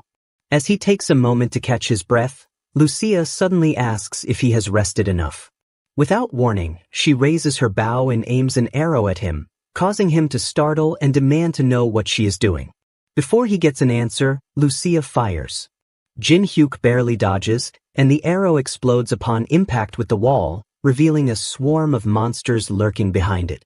Lucia casually remarks that once he has started something, he needs to see it through to the end. As the monsters begin advancing toward him, Jinhyuk lets out a resigned sigh, muttering that she is worse than a demon elf. He grumbles that if he had known this was going to happen, he would have stocked up on mana potions. Despite his complaints, he tightens his grip on his bat and assumes a battle stance. His determination hardens. If he is going to do this, he will see it through to the end. Jinhyuk is later seen at Jinchul's office, sipping from a canned drink. Jinchul, noticing his exhausted expression, asks if something is wrong. Jinhyuk reassures him that it's nothing serious, just a bit of overwork. However, Jinchul can't help but wonder what exactly happened, as Jinhyuk looks like he just walked out of a battlefield. Shifting the conversation, Jinchul offers to purchase all the goblin, kobold, and orc corpses Jinhyuk has brought, along with the liquor he previously provided. Later, Jinhyuk stands before an entire crate of soju, listening as he is informed that ever since the liquor was marketed as traditional artisan soju, orders have been pouring in. The demand has skyrocketed, and if he can expedite the supply, it would be greatly appreciated. With its current popularity, Jinhyuk is told that he could continue selling liquor and never have to worry about money again. As he processes this, he mutters to himself, finding it absurd that a soju bottle that costs less than 2,000 won at a convenience store is now being sold for 150,000 won. For a brief moment, it feels as if all the worries and concerns of the world have simply disappeared. Later, Jinhyuk is seen lying in bed, completely exhausted, feeling as though he could sleep for days. As he drifts off, his thoughts return to his conversation with Lucia. He reflects on how clear it has become that Lucia is from a completely different world. The skills that are common in his world do not exist in hers. Instead of activating abilities with trigger words, People in Lucia's world must control mana directly, like aura. While her world lacks the convenience of activating skills effortlessly, it might allow for a far more versatile application of those abilities. With that final thought lingering in his mind, he drifts into a deep sleep. Jin-hyuk wakes up to the blaring sound of a disaster alert, warning citizens on the streets to evacuate immediately. Groggily, he checks his phone, trying to figure out what day it is. As he looks outside, a realization dawns on him. This must be the day of the monster invasion. However, it feels earlier than expected. Shrugging it off, he lays back down, muttering that he doesn't care. He is far too tired and exhausted to bother. The larger guilds or the Hunter Association will handle it. Back in the old days, an event like this would have been an opportunity for him to hunt low-level monsters, but now that the dungeons are monopolized, it has become meaningless. Deciding he should get more sleep, he closes his eyes, only to be interrupted by a message from the Hunter Association. The message states that due to the urgency of the current monster invasion, rewards for hunting monsters today will be tripled. The moment he reads it, Jin-hyuk immediately sits up in bed. In the very next instant, he is already outside, gripping his bat, fully prepared to fight. Monster invasions usually occur randomly, but some happen at regular intervals. This particular large-scale invasion takes place once a month, typically around the end of the month. In the streets, a group of citizens frantically flee from an oncoming horde of monsters while the police direct them toward underground shelters. Meanwhile, a squad of guild hunters forms a defensive line, using their shields to block the advancing creatures. One of them shouts a warning, emphasizing that if the defensive line is breached, they will lose control of the situation. He yells for everyone to focus on defense rather than offense. Elsewhere, Sango slams his fist into the ground with tremendous force, crushing several monsters in an instant. He calls out to the other hunters, reminding them that as long as they hold the defensive line, the guild master and high-level hunters will wipe out the monsters. However, as he fights, he begins to realize a troubling fact. No matter how many monsters they kill, they just keep coming. Not far away, Undoyan and other high-level hunters are locked in intense battle against the invading creatures. As Sango observes the situation, he realizes that this invasion is on a completely different level compared to the usual ones. For the first time, he finds himself missing the presence of the other guilds, even the ones he despises. A massive orc raises its weapon, preparing to strike down a helpless hunter. Just as the hunter braces for impact, a voice shouts for him to keep his head down. In the next instant, Sango appears, delivering a devastating punch that blasts a hole straight through the orc's body. The hunter, stunned, looks up as Sango warns him to stay alert. Monsters can appear from anywhere at any moment. Sango scans the battlefield, quickly realizing that his guild members are reaching their limits. Their stamina is running low, and if reinforcements don't arrive soon, they might not be able to hold the line. Meanwhile, two guild members with shields exchange words of amazement, still in awe over how Sango took down an ogre with a single blow. One of them remarks that this level of power is exactly why Sango is an S-rank hunter. Watching from a distance, Hyena assesses the situation, quickly noticing that even Sango is pushing past his limit. Anxiety builds within her. This is becoming dangerous. If only they had one more hunter strong enough to support the guild master. At that very moment, in another part of the city, Jin-hyuk swings his bat, crushing a goblin in one blow. As he straightens up, his phone rings. Answering the call, he hears a woman introduce herself. It's Hyena. Without missing a beat, Jin-hyuk guesses that she must be calling about the monster invasion, as he happens to be nearby. The fact that she reached out to him suggests that the situation is much worse than usual. He then points out that while Sango might appreciate his strength, the rest of the guild members don't exactly hold a favorable opinion of him. Hyena acknowledges this but explains that the urgency of the situation outweighs any personal conflicts, which is why she is reaching out to him now. Jin-hyuk, curious, asks about her offer. Without hesitation, Hyena assures him that they are willing to provide the best compensation in the industry, whether it's hourly or performance-based, whatever terms he prefers. Jin-hyuk immediately opts for a performance-based agreement but adds a bold condition. He demands 5 times the usual reward per monster and confidently states that if she agrees, he will wipe out enough monsters to make the Titan Guild stagger. After a brief pause, Hyena suggests that since he is already nearby, they should meet in person to finalize the details. She also mentions that she has something to give him. She tells him to meet her in front of the mobile phone store at the Jeonyang building, where she will be waiting. Jin-hyuk and Hyena are later seen negotiating the details of their deal.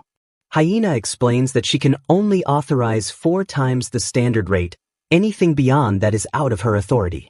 However, Jin-hyuk firmly insists that he originally stated 5 times the price and expects it to be honored. Hyena sighs and points out that, objectively speaking, Jin-hyuk is a C-rank hunter and, more than that, a support class cleric. From her perspective, she is already taking a huge risk by offering him 4 times the reward. After a brief pause, Jin-hyuk considers her argument and ultimately agrees to the terms. Satisfied, Hyena hands him a measuring device, explaining that it tracks the magic power of the monsters he hunts and converts it into points. Commonly known as a monster hunting counter, it serves as a performance tracker. At that moment, 2 goblins leap at them. Without hesitation, Jin-hyuk swings his bat, effortlessly smashing them away. The device beeps and displays the result, 2 points for the 2 goblins. Hyena then elaborates on the scoring system, explaining that points are awarded based on the grade of the monsters defeated.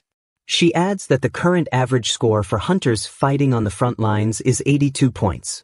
If Jin-hyuk wants to secure a significant reward, he will need to surpass that number. Instead of responding directly, Jin-hyuk suddenly asks her if she knows what true healing is. Without waiting for an answer, he states that real healing is eliminating the source of harm itself. That is the ultimate form of healing. With those words, he dashes forward, declaring that he will prove it to her. As Jin-hyuk dashes forward, Hyena watches with a mix of doubt and hope. Although he once managed to defeat Endoyen, likely due to luck, his true combat skills remain uncertain. However, if he is even half as talented as the guild master expects, then he might actually make a difference in this battle. Jin-hyuk is soon seen clashing against an ogre. With a single strike, he snaps the ogre's weapon in half, realizing just how much he has gained from Lucia's brutal training. Without hesitation, he activates Holy Power Application Stage 3 and swings his bat, crushing the ogre's head in one devastating blow. The Titan Guild members, witnessing the scene, stare in shock. They murmur among themselves, wondering where a hunter this powerful could have come from. Jin-hyuk quickly understands that with this technique, he can easily defeat monsters far stronger than his level. Meanwhile, the guild members, still in disbelief, speculate about his rank. Taking down an ogre in a single hit is no small feat. He must be at least A rank. Overhearing them, Jin-hyuk casually remarks that he is even stronger than an A-rank hunter. As he drinks a mana potion to replenish his strength, he reflects on his rapid growth. Thanks to Lucia's special training, his level has now reached 200. Under normal circumstances, he wouldn't have the stats to face an ogre head-on, but as long as his mana doesn't run out, he surpasses even A-rank hunters. Glancing at his inventory, he smirks. With over 1,500 mana potions stocked up, it means one thing: all the monsters around him are nothing more than moneymakers. Without wasting another moment, he launches himself back into battle, determined to wipe out every monster in sight. Endoyen takes down an ogre with ease, but as he surveys the battlefield, he notices something unusual. The number of monsters is rapidly decreasing. He mutters to himself, acknowledging that even most A-rank hunters struggle to take down an ogre, yet Jin-hyuk managed to do it in a single strike. Another guild member nearby expresses disbelief, wondering how such a skilled hunter has remained unknown to them until now. Annoyed, Endoyen snaps at them, demanding to know why they are standing around daydreaming. If they are finished here, they should move to the next area and provide support. The guild members quickly acknowledge his command and dash off. As Endoyen prepares to follow them, he suddenly spots Jin-hyuk and immediately scowls. He can't believe Jin-hyuk has the nerve to show up here. Clicking his tongue, he mutters that there's a limit to being shameless. His frustration boils over, and without hesitation he decides to attack. Charging toward Jin-hyuk, and Doyen convinces himself that their previous fight was a fluke, that he was simply caught off guard that day. This time, he will correct Jin-hyuk's arrogant attitude himself.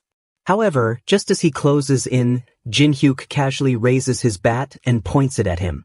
Before Doyen even has a chance to react, an overwhelming force slams into him.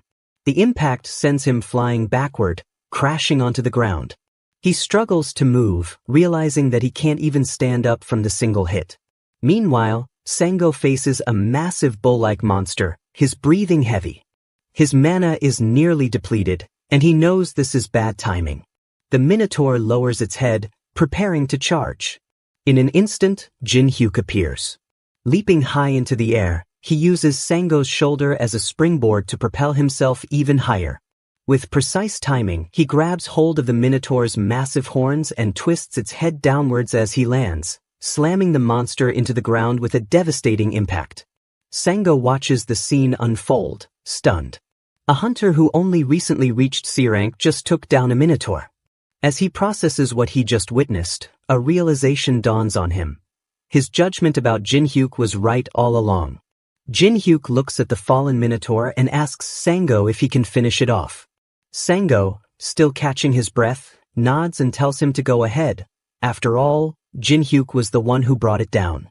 Without hesitation, Jin-hyuk delivers the final blow, and the system immediately notifies him of his level up. Sango exhales and smirks, saying that he knew Jin-hyuk would show up. He acknowledges that Jin-hyuk has been a huge help and expresses his gratitude. However, Jin-hyuk simply shrugs off the thanks, explaining that it was Hyena who contacted him, giving him an opportunity to earn a big payday. There's no need for Sango to feel indebted to him. Taking the opportunity, Sango once again makes his offer. He tells Jin-hyuk that if he joins their guild, chances like this will keep coming his way. More than that, he promises to step back and make sure Jin-hyuk receives the most credit for his accomplishments. Jin-hyuk, however, remains non-committal. Instead of answering, he suggests they focus on taking down the remaining monsters first, saying he'll think about it afterward. Sango chuckles, remarking that Jin-hyuk is not an easy man to recruit. At that moment, Sango's device buzzes with an urgent message from Hyena. The text is short but alarming. Something terrible has happened. She tells him to look at the sky. Jin-hyuk and Sango both glance upward. The sky above them has darkened unnaturally. Unlike normal storm clouds, these ominous clouds seem to be concentrated in a single area. Suddenly, lightning erupts from the sky, striking indiscriminately at both hunters and monsters, creating chaos and destruction. A bolt of lightning crashes dangerously close to where Jin-hyuk and Sango stand, forcing them to jump back. Realizing the severity of the situation, Sango immediately contacts Hyena, demanding an explanation. Hyena's voice comes through with urgency. She reports that a monster has been detected inside the storm clouds. It's just one, but its sheer size is beyond anything they've faced before. Its body length alone measures 500 meters. Another lightning strike surges downward, and both Jin-hyuk and Sango barely dodge in time. Jin-hyuk, still breathing heavily, looks up in disbelief. He has never seen anything like this before, a flying monster of that size. The realization dawns on him that at this altitude, their usual skills won't even reach it. Understanding the difficulty of the situation, Sango suggests they retreat to the guild to assess the situation properly. Jin-hyuk, seeing no better alternative for now, agrees to go with them. At the Titan Guild building, Sango watches grimly as the city suffers under the relentless lightning attacks of the flying monster. The devastation spreads rapidly, fires breaking out across multiple districts. Reports flood in, and a guild staff member informs him that the lightning rods set up around the city have proven completely ineffective against the creature's attacks. Sango, his expression tense, asks if there are any viable methods to approach the monster in the sky. Another staff member responds that they attempted using drones, but none could get close before being struck down. Any aerial approach is just as impossible. The lightning neutralizes everything before it can even get near. Hyena steps forward, explaining the core issue. Whether on the ground or in the air, the monster's attacks are unnervingly precise.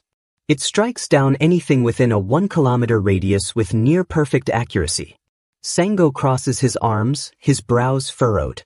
If they want to intercept the monster, they have to do it from outside the lightning's range. However, attacking from such a distance is far easier said than done. The situation is becoming more worrisome by the second. Jin-hyuk, standing nearby, considers the problem as well. With such a massive creature positioned at such a long range, they would need someone with enough power to take it down in one decisive strike. But where would they find a person like that? A thought suddenly comes to him, Lucia. Without hesitation, he turns to Sango and says that he might have a way to deal with the monster. He then asks if they are willing to take the risk and give it a try.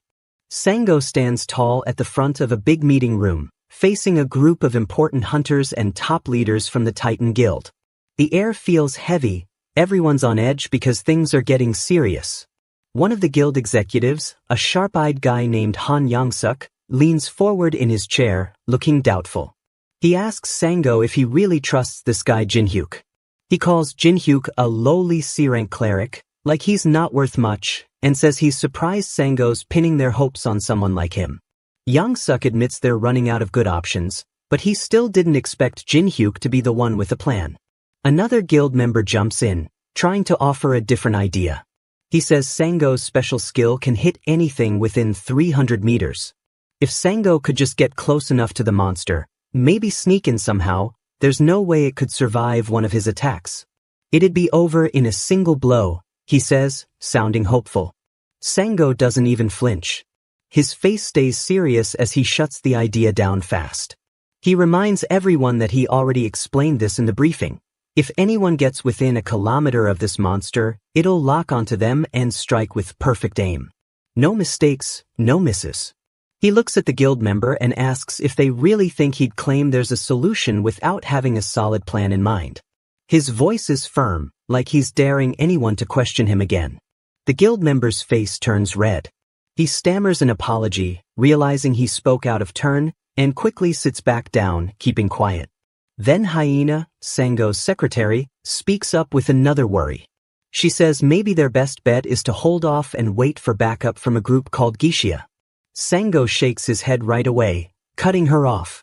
He explains that Geishia's a guild full of super strong A-rank and higher male hunters who specialize in crazy powerful magic. Sure, they might be able to crush the monster, but there's a big problem. Geishia doesn't care about keeping people safe. They've got a bad reputation for letting civilians get hurt in their fights. Sango says they'd probably get distracted trying to catch this new monster for themselves instead of focusing on protecting the city. If they got involved, the damage would be a disaster, way worse than just leaving the monster alone. He'd rather take his chances than call them in. With all that laid out, Sango takes a deep breath and makes his decision clear. He tells everyone that Jin-hyuk's plan is their best shot right now. If it doesn't work, then he'll have no choice but to step up himself.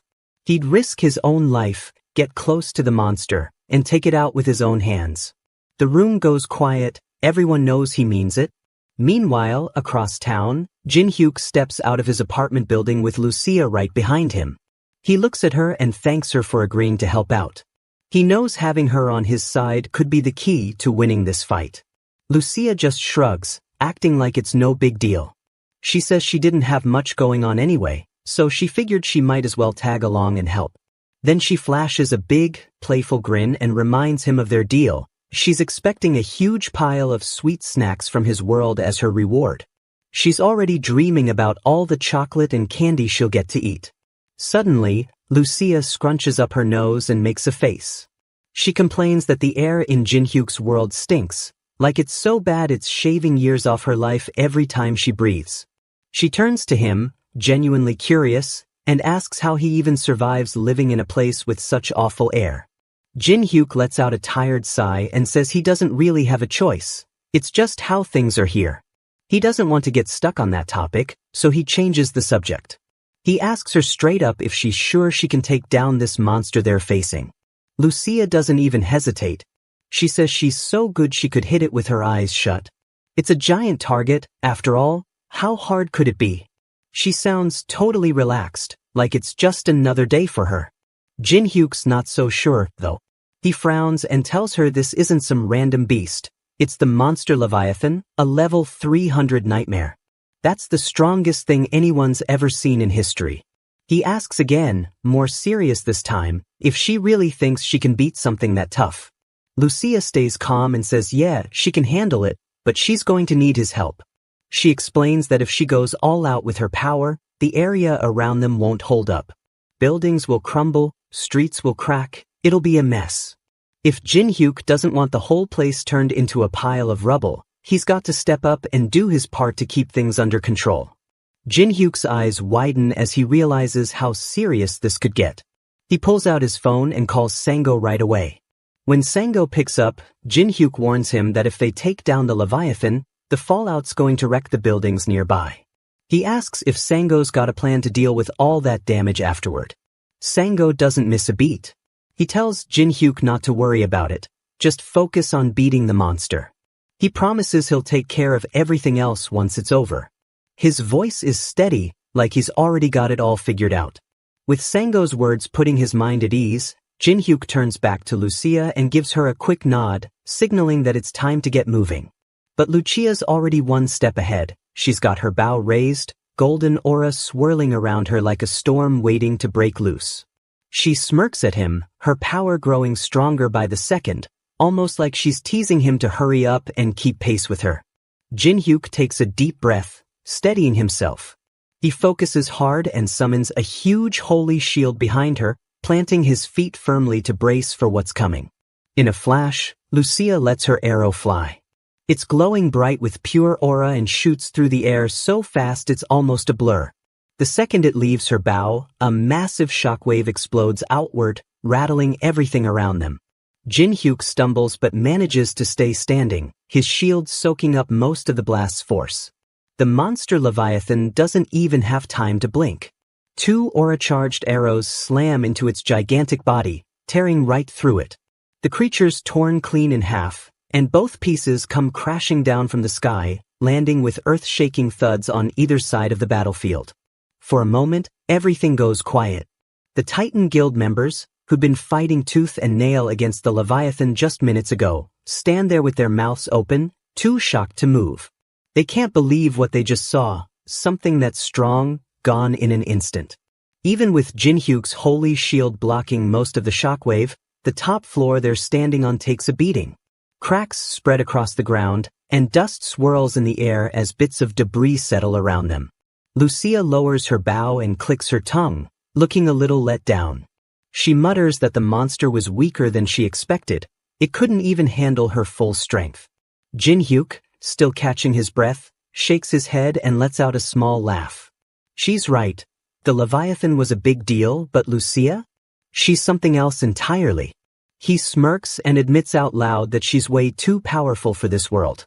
Then he looks at her and says a quiet thanks for stepping in. Lucia brushes it off, saying she didn't do it for free. She tosses the monster hunting counter back to him. A little device that tracks points for kills. It's showing 240 points now. With a sly grin, she tells him to watch his back and not trust people so easily. When things get serious, she warns, people stop thinking straight. They'll try to trick him the second they see an opening. She adds that she's been fooled plenty of times herself on her own adventures. Jin-hyuk just smiles and tells her not to worry about him. If he ever gets a bad feeling about someone, he's not the type to sit around and let it happen, he'll handle it. Right then, a rumble of engines cuts through the silence. Armored trucks roll up, and Sango steps out with his guild members behind him. As soon as he spots Jin-hyuk, he walks over, looking genuinely impressed. He claps Jin-hyuk on the shoulder and says he did an amazing job. Then he asks, curious, how exactly Jin-hyuk managed to take down something as huge as the Leviathan. Jin-hyuk scratches his head, gives a little shrug, and says sorry, it's a secret. Before Sango can respond, Han Yongsuk butts in with a scoff. He's one of the guild executives and he's not buying it. He snaps that Jin-hyuk's dodging the question because he didn't actually kill the monster himself. Someone else must have done it. Without saying a word, Jin-hyuk casually tosses him the monster hunting counter. Han Yongsuk catches it, checks the screen and freezes. It says 240 points, way higher than Sango's own score of 173. Hyena, standing off to the side, steps in to back Jin-hyuk up. She says the counter's the same one she gave him earlier, there's no way he could have messed with it. Han Yang-suk's face twists, but he's not ready to let it go. He glares at Jin-hyuk and demands to know why he's still hanging around instead of waiting to pick up his reward later like everyone else. Jin-hyuk stays cool and reminds him that Sango promised him the rights to the monster himself. Since he's the one who took it down, it's only fair he gets what's coming to him, and Sango already said it was fine. Han Yang-suk's temper flares. He practically shouts, asking if Jin-hyuk even knows how much the Leviathan's body is worth. He's clearly not about to let Jin-hyuk walk away with something that valuable without a fight. But before he can keep going, Sango yells at him to stop. His voice is sharp, cutting through the argument like a knife. He tells Han Yang-suk to quit making a fool of himself. Does he really think the Titan Guild's so broke they can't afford to honor a deal? Why is he acting so stingy? Sango goes on, saying this kind of attitude makes the guild look bad. Reputation matters more than money, and Han Yang-suk's greed is dragging them down. Realizing he's crossed a line, Han Yang-suk stiffens up and mutters a quick apology, though it's clear he doesn't mean it. Sango's had enough. He tells him to get out of there and cool off. The discussion's over. Turning back to Jin-hyuk, Sango softens his tone and says he's sorry about all that. He sticks to his word. Jin-hyuk gets full rights to the reward, including the Leviathan's carcass, just like they agreed. Then he adds that he'd love to team up with Jin-hyuk again someday. Fighting alongside him felt like a win. Jin-hyuk nods, still a little cautious about the Titan Guild as a whole. But Sango? He seems like a decent guy, someone he might be able to trust. Meanwhile, Han Yang-suk storms off, fuming to himself. He can't believe Sango's siding with a random C-rank hunter over the guild's own interests. Sure, Sango's a strong leader, and the Titan Guild needs him, but if he keeps putting outsiders first, something's got to change. Han Yang-suk pulls out his phone and starts scrolling through his contacts, his mind already racing with plans. If Sango won't look out for the guild's future, then he'll find another way to make things right. Word starts spreading fast about the giant monster that showed up in the sky not long ago. The official story says CO Sango, the big boss of the Titan Guild, was the one who brought it down. But quieter rumors are floating around, hinting that it wasn't Sango at all. It was some C-rank hunter nobody's heard of who actually did the job. Inside a fancy high-rise building, two guys are chatting about it over coffee. One of them shakes his head, saying there's no way a C-rank could take out a monster that's strong. It's just too hard to believe. The other guy nods and adds that this must be why Sango himself went out of his way to try and recruit this hunter. What's even crazier, he says, is that the C-rank guy said no to joining the Titan Guild, which is a shock to everyone. At the same time, a scout from the Ultron Guild is on his phone, getting an update. The person on the other end tells him they've confirmed something big. An A-rank hunter named Ndoyen, one of Titan Guild's best fighters, just ended up in the hospital. The scout's eyebrows shoot up. He knows Ndoyen's a tough guy with serious skills. How could he get taken down? The caller says the rumors point to that same C-rank hunter everyone's talking about being the one who beat him. The scout hangs up and turns to his partner, his face getting serious. He says they've got to dig deeper into this C-rank hunter, something's up with him. His partner isn't so sure, though. He frowns and asks if they're getting ahead of themselves. After all, hidden classes, super rare powers that don't fit the usual ranks, are almost impossible to find. Could this guy really have one? The scout doesn't budge. He says their guild, Ultron, climbed to the top because they've got 3 hidden class hunters on their team. They can't risk letting another one fall into someone else's hands, especially a rival guild like Titan. Their plan's simple: track this guy down and convince him to join Ultron. And if he won't sign up, well, they'll have to make sure he doesn't join anyone else by taking him out. Meanwhile, back at his apartment, Jin-hyuk wakes up feeling like he's been hit by a truck. He groans as he sits up, his whole body heavy and slow, like he hasn't moved in ages. When he checks the clock, his eyes nearly pop out. He's been asleep for 2 full days. It's like he was knocked out cold. He rubs his head, realizing the exhaustion from pushing his stamina too hard really took a toll. His stomach starts rumbling loud enough to wake the dead, so he decides to order some food to fill it up. But as he shuffles out of his bedroom, he stops dead in his tracks. There's Lucia, plopped down on the floor, happily chowing down on a pile of snack bars. Empty wrappers are scattered everywhere around her like a candy explosion went off. Jin-hyuk's eye twitches as he stares at the mess. He bends down, grabbing a plastic bag to start picking up the trash, and lets out a long sigh. He mutters that he was saving those snacks for her, but he didn't expect her to polish them all off in just 2 days. Lucia doesn't even look up, she just shrugs and says they were too good to resist. Plus, she adds, all she could find in the house was sweet stuff anyway. Jin-hyuk straightens up, trash bag in hand, and asks why she didn't just head back to her own world instead of sticking around here waiting for him to wake up. Lucia snaps back quick, asking who he thinks looked after him while he was out cold. She says she would have left ages ago if she could, she hates breathing the awful air in his world, but she's stuck. Turns out, she can't get the dungeon entrance to open up and let her go home. Jin-hyuk raises an eyebrow and decides to check it out himself. He walks over and finds the dungeon door still there, looking totally normal. Lucia's jaw drops. She swears it wasn't there a second ago. She pushes him aside, telling him to step back, and tries opening it herself. When she does, the entrance is gone, just like she said. Now Jin-hyuk's confused too. He tells her he's only ever seen the entrance work fine before. Lucia crosses her arms and says it's because he's tangled up in some wizard's magic, something about dimensional coordinates being locked onto him. Jin-hyuk blinks and asks her to explain it in plain words he can actually understand. She sighs, rolling her eyes, and breaks it down. The dungeon's basically glued to him now. Wherever he goes, it'll follow him around like a shadow. Jin-hyuk's eyes widen as he processes that. He asks if she means the dungeon could have just popped up and squashed him flat. Lucia smirks and says he's a quick learner. Yep, that's exactly it. Lucky for him, though, the spell didn't work perfectly, so he's safe for now. Before he can think too hard about that, his stomach growls again, loud and impatient. He remembers he's still waiting on that food delivery, but something feels off, it's taking way too long. Just then, the delivery guy finally shows up at the door, looking a little lost. He hands Jin-hyuk the bag of food and apologizes, saying he's been driving around in circles trying to find the place. It's weird, he says. He knows the area, but he just couldn't pin down the apartment until now.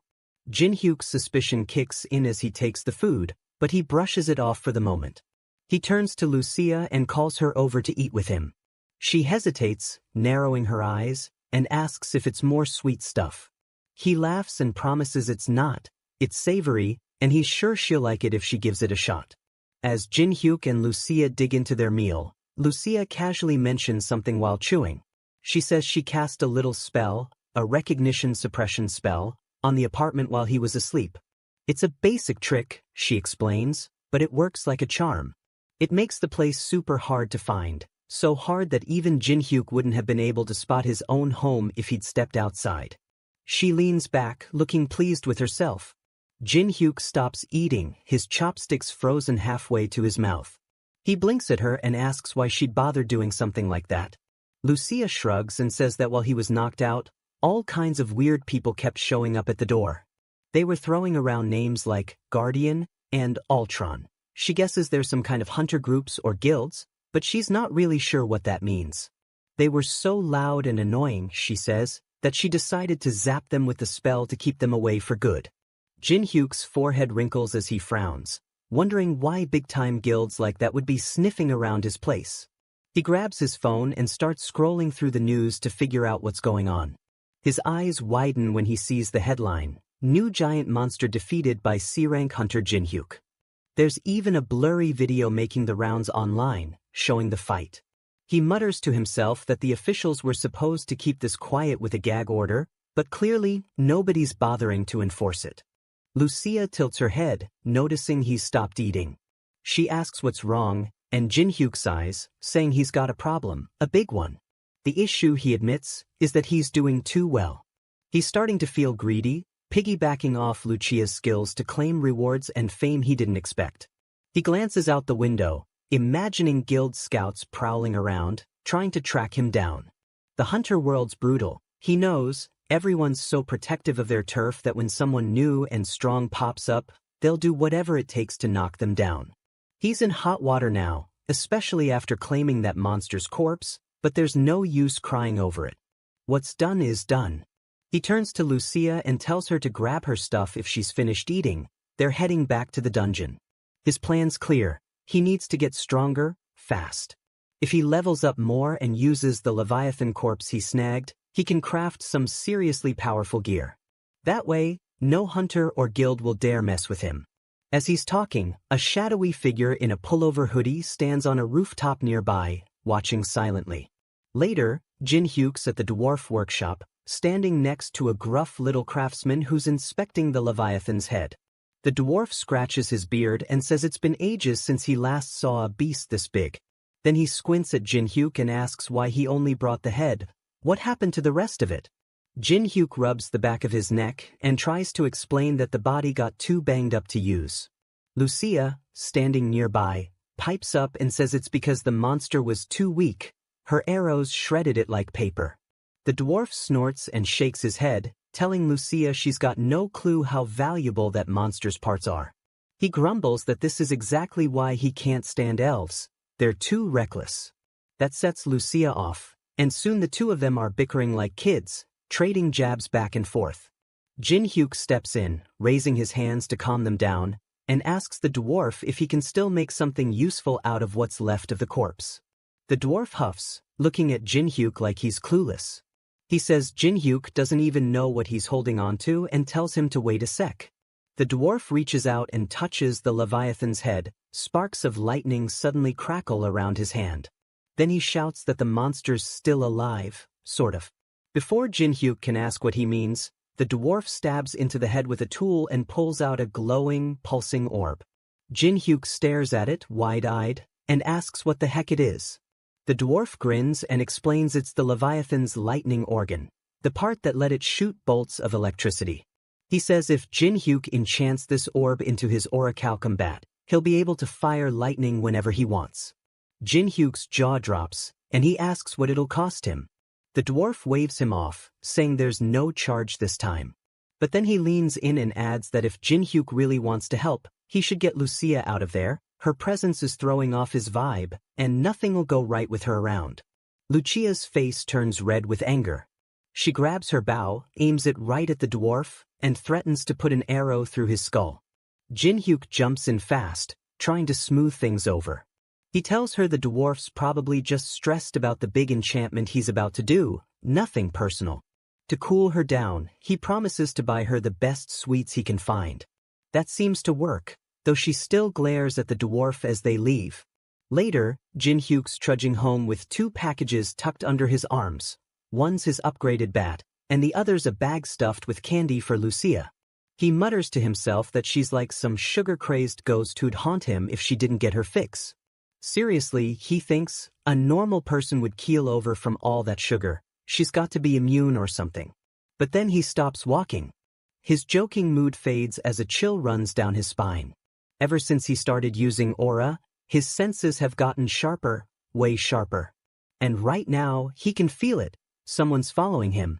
He tightens his grip on the packages and scans the street, knowing he's not alone. Jin Hyuk drops the packages he's carrying, candy and all, right onto the ground. He spins around, glaring down the empty street, and shouts for whoever's following him to stop sneaking around like a coward and show themselves. Out of nowhere, a figure flickers into view, a sword gleaming in his hand. The guy smirks and says he's impressed. He didn't think Jin Hyuk would even notice him. Before Jin Hyuk can respond, the stranger lunges forward, slashing at him fast. Jin Hyuk reacts quick, blocking the strike with his arm, and snaps at the guy, demanding to know who he is and why he's attacking out of the blue like this. The attacker's eyes widen. He didn't expect Jin Hyuk to stop his sword so easily. He mutters to himself that the rumors must be true. This guy's no ordinary C-rank hunter. Jin Hyuk doesn't waste time. He charges at the attacker, ready to pound some answers out of him. But the guy's smart. He sees fighting head-on won't work, so he switches things up, fading out of sight with some kind of camouflage trick. Jin Hyuk squints, trying to spot him, but the guy's gone invisible. Still, he can faintly feel the attacker's presence lingering, like a whisper in the air. He realizes it's a skill, a sneaky one at that. Suddenly, the attacker strikes again, his sword flashing out of nowhere. Jin-hyuk blocks it just in time and swings back, but his fist hits nothing. The guy's already vanished again. It's getting harder to track him now, and Jin-hyuk's starting to get annoyed. He can only sense the jerk when he attacks, and even then, it's barely enough to react. He grumbles to himself, wishing he had his trusty bat, the one he left with the dwarf for enchanting. If he had it, this fight would have been way easier. Why'd he have to get jumped right after dropping it off? Realizing he's at a disadvantage, Jin-hyuk bolts down the street, deciding he's got to get out of there fast. What he doesn't know is that the attacker already slipped a tiny tracking device onto him during the scuffle. The guy pulls out his phone, watching the signal move, and smirks. He knows Jin-hyuk can't run forever.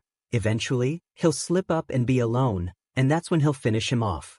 Later, the attacker steps out of an elevator into a busy department store, blending in with the crowd of shoppers. He checks his phone. The tracking signals stopped moving somewhere inside.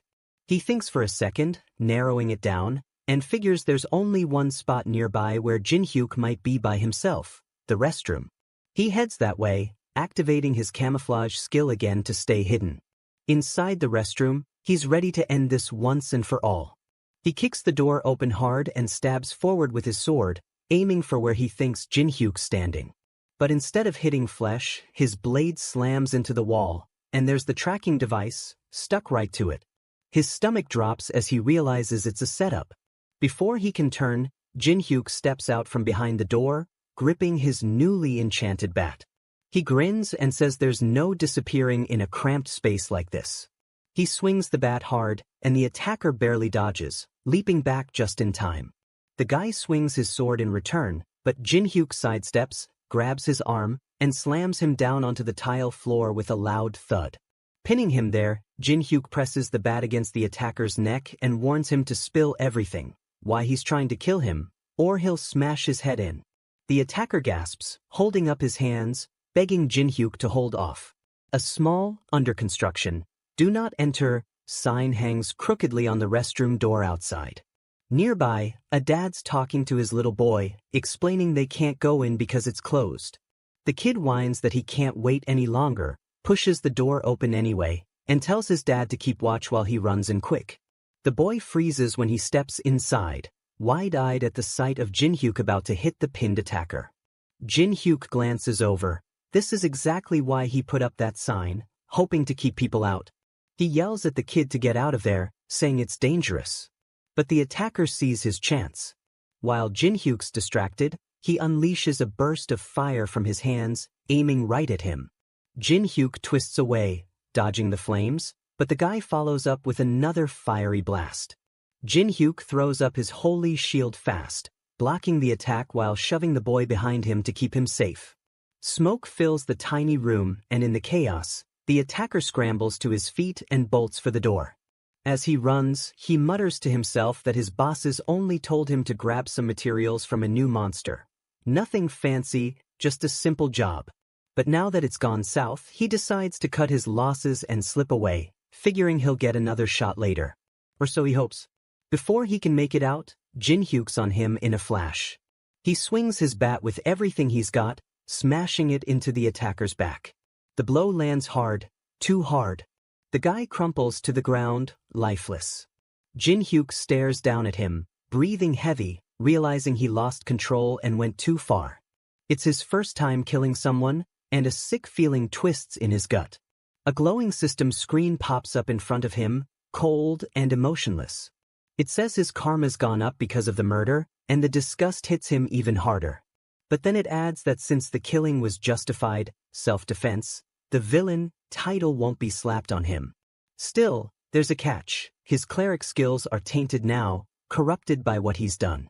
And without him even noticing, he's met the secret requirements for a second job change. Jin-hyuk stands there, stunned, his mind racing as he tries to process what this new job system means for him. Jin-hyuk stays inside the department store, his mind spinning as he tries to make sense of everything that just happened. He's still shaken from the fight, and from taking a life. He remembers something he learned a while back. When a hunter kills another person, the system automatically slaps them with the villain title. For clerics like him, that's a disaster. If they get that title, all their skills get locked up tight. They can't heal, shield, or do anything useful anymore. At first, Jin-hyuk's heart sinks, thinking his days as a cleric are done for good. But then he recalls the system message about a job change popping up out of nowhere. It's a lifeline, a second chance he didn't see coming, and it gives him a flicker of hope amid the mess. As he's lost in thought, standing near the restroom where it all went down, a man walks up to him. The guy's wearing a sharp coat and flashes a badge, introducing himself as Jo Kyungin, a detective from the Hunter Division. He's got a calm, steady vibe, and he asks Jin-hyuk if he can spare a few minutes to talk. Kyungin starts asking about the attacker, a magician hunter who'd come after him with fire magic. Jin-hyuk explains how the guy didn't care that a kid was nearby, blasting flames like it was nothing. Kyungin nods, taking notes, and says the boy, named Jinwoo, only got a few light burns. Nothing too bad, thankfully. Another officer steps up beside the detective and adds that Jinwoo and his dad wanted to thank Jin-hyuk for stepping in. Jin-hyuk scratches his head, feeling a bit awkward, and says he's just glad things didn't turn out worse. He'd been terrified the kid might get seriously hurt, or worse, in the middle of that chaos. Kyungin gives him a small, reassuring smile and says that because Jin-hyuk acted fast and did the right thing, they're pretty sure this'll be ruled as self-defense. Once they wrap up the investigation, he'll be free to head home, no trouble at all. Jin-hyuk blinks, surprised it's going so smoothly. He'd braced himself for a bigger mess, especially after what happened. The detective explains why it's working out this way. He says Jin-hyuk's got a decent reputation from his past actions, and that's helping his case. Plus, the rules for hunters aren't quite the same as for regular people, they're a little more flexible. But the biggest thing? Jin-hyuk didn't get the villain title. Kyungin leans in a bit and lowers his voice, saying that title only shows up if someone kills on purpose, with bad intent. If it's purely self-defense, like what happened here, the system lets it slide. It's an unspoken rule, he adds, something people in the know keep quiet about.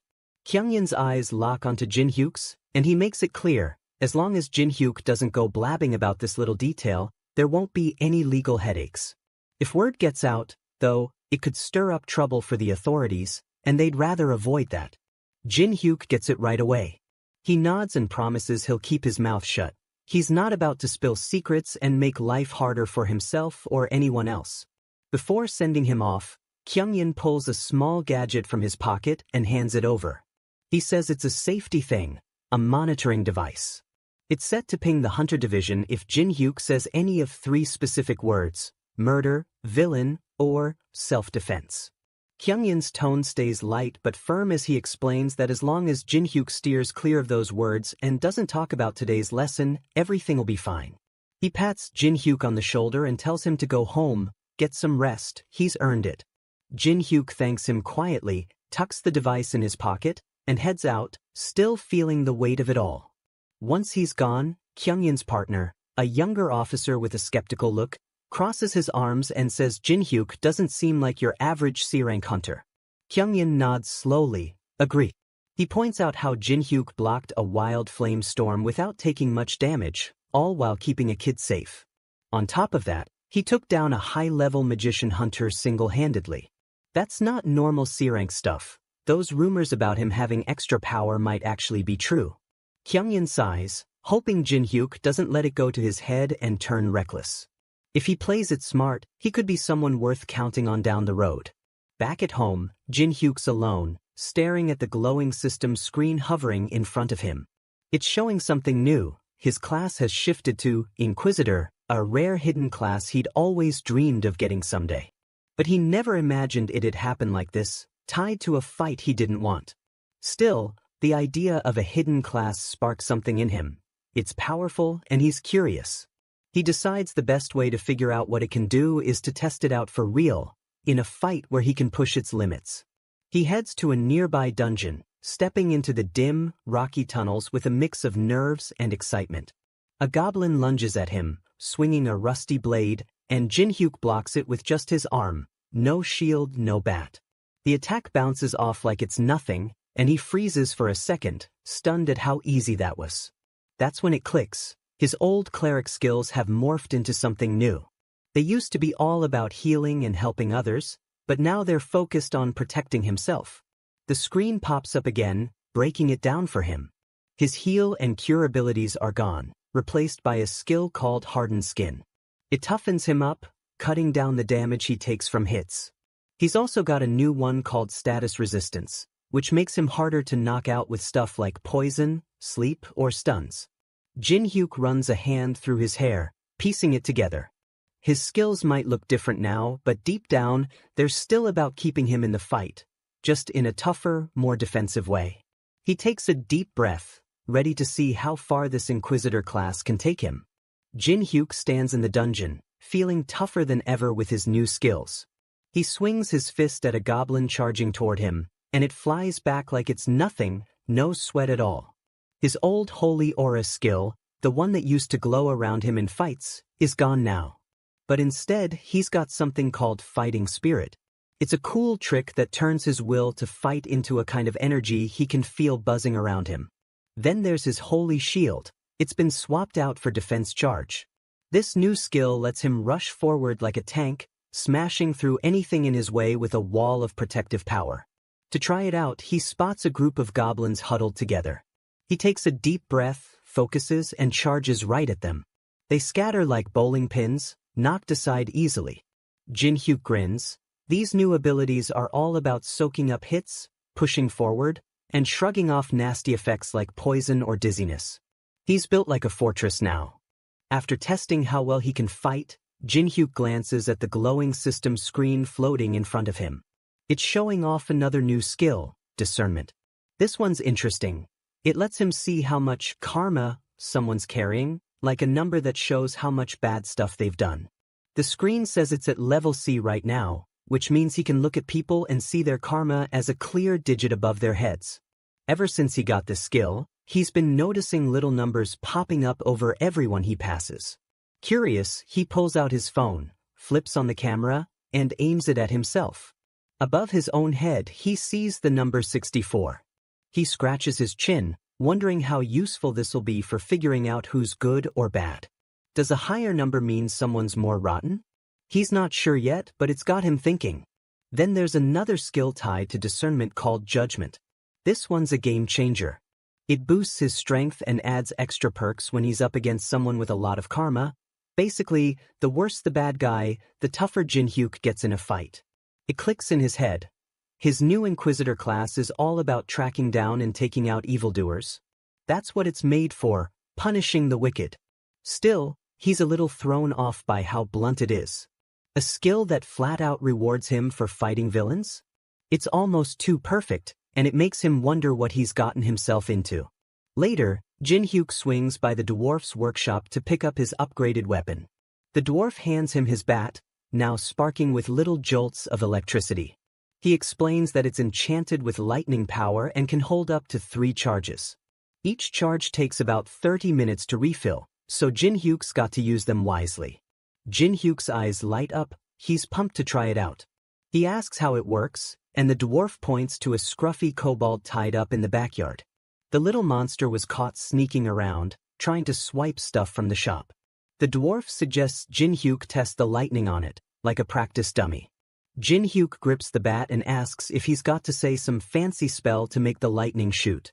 The dwarf chuckles and says nope, it's all in his head. Just picture it, and it'll happen. But Jinhyuk hesitates. He admits to himself that he kind of likes chanting spells out loud. It feels dramatic, like he's a hero in some epic story. Skipping that part bums him out a little. Still, he decides to give it a shot. He closes his eyes, imagines a bolt of lightning and swings the bat. A crackling ball of electricity forms at the tip, then zaps out fast, blasting the kobold into bits with a loud bang. Jinhyuk stares, jaw dropped. Fighting's going to be a breeze with this thing. Right then, Lucia storms up, looking annoyed. She crosses her arms and asks what he's been up to outside. She tilts her head, frowning, and says she can't feel any holy energy coming off him anymore. Then her eyes zero in on the little monitoring device clipped to his belt, the one the detective gave him. She squints and asks if he's hiding something, maybe even plotting against her and the dwarf. Jin-hyuk waves his hands quick, saying it's not like that at all, just a big misunderstanding. But Lucia's sharp. She figures something big must have happened to mess with his holy powers, and that device means he can't talk about it freely. The dwarf, who's been watching the whole thing, chimes in. He suggests they deal with that pesky device first before digging into anything else. Jin-hyuk surprised. The dwarf sounds so sure of himself, like there's nothing he can't fix. But then the dwarf adds a catch. He'll help, but only if Jin-hyuk does him a favor first. If Jin-hyuk pulls it off, the dwarf promises to tinker with the device and sort it out. He reaches into a drawer, pulls out a strange, old-looking compass, and hands it to Jin-hyuk. He says it's for the errand he's got in mind. Lucia's face tightens with worry. She steps closer and asks the dwarf if he's seriously sending Jin-hyuk there. The dwarf brushes her off, saying it's no big deal, even a newbie like Jin-hyuk should be fine. Jin-hyuk catches the tension in her voice and feels a knot in his stomach. He turns to the dwarf, hesitating, and asks if this favor's going to take him somewhere risky. The dwarf just grins, not answering, and Jin-hyuk's left wondering what kind of trouble he's about to stumble into this time. Jin-hyuk descends the side of a cliff using a red rope, grumbling about being tasked with mining ores in such a dangerous place. Lucia, holding the rope from above, brushes off his complaints and leads the way, telling him to stick close and not stray. She performs a backflip off the edge, skillfully catching herself on the cliffside. Jin-hyuk hesitates, pointing out that he isn't as light or agile as she is. Lucia continues without concern, implying that his fear is baseless and the descent is manageable. Inspired by her confidence and movements, Jin-hyuk finally lets go of the rope, manages to catch himself mid-fall on a ledge, and lands safely below. Jin-hyuk and Lucia are later seen resting after their descent. Jin-hyuk begins explaining how he lost his divine power and shows a strange device he brought along with him. Lucia notices the device and brings up the idea of removing it. Jin-hyuk admits that normally it wouldn't be safe to do that, but since a dwarf who's skilled in such things claimed it would be fine, there must be a proper method. He adds that the dwarf has a real talent for unusual devices, which makes him trustworthy in this situation. Lucia agrees with his reasoning and doesn't push the matter further. As the conversation shifts, Lucia brings up the concept of karma value, something that measures the weight of a person's evil deeds. She asks about her own value, and Jin-hyuk informs her that hers is 82, the highest among the three in their group. Lucia isn't surprised. She says it makes sense, considering her past and the hard choices she had to make just to survive. Jin-hyuk points out that the difference between her value and his own is only about 20 points. Lucia replies that there's no way of knowing whether that kind of gap is significant or not.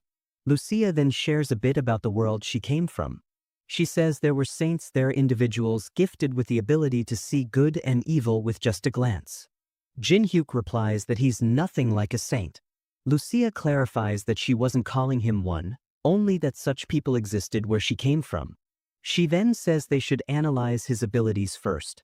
When Jin-hyuk questions her curiosity, Lucia casually says it's because she finds him entertaining. Jin-hyuk and Lucia remain in the dungeon for a while, but she eventually points out that staying inside won't help them understand the concept of karma value in any meaningful way. She explains that they need to head outside to see how karma interacts with the real world.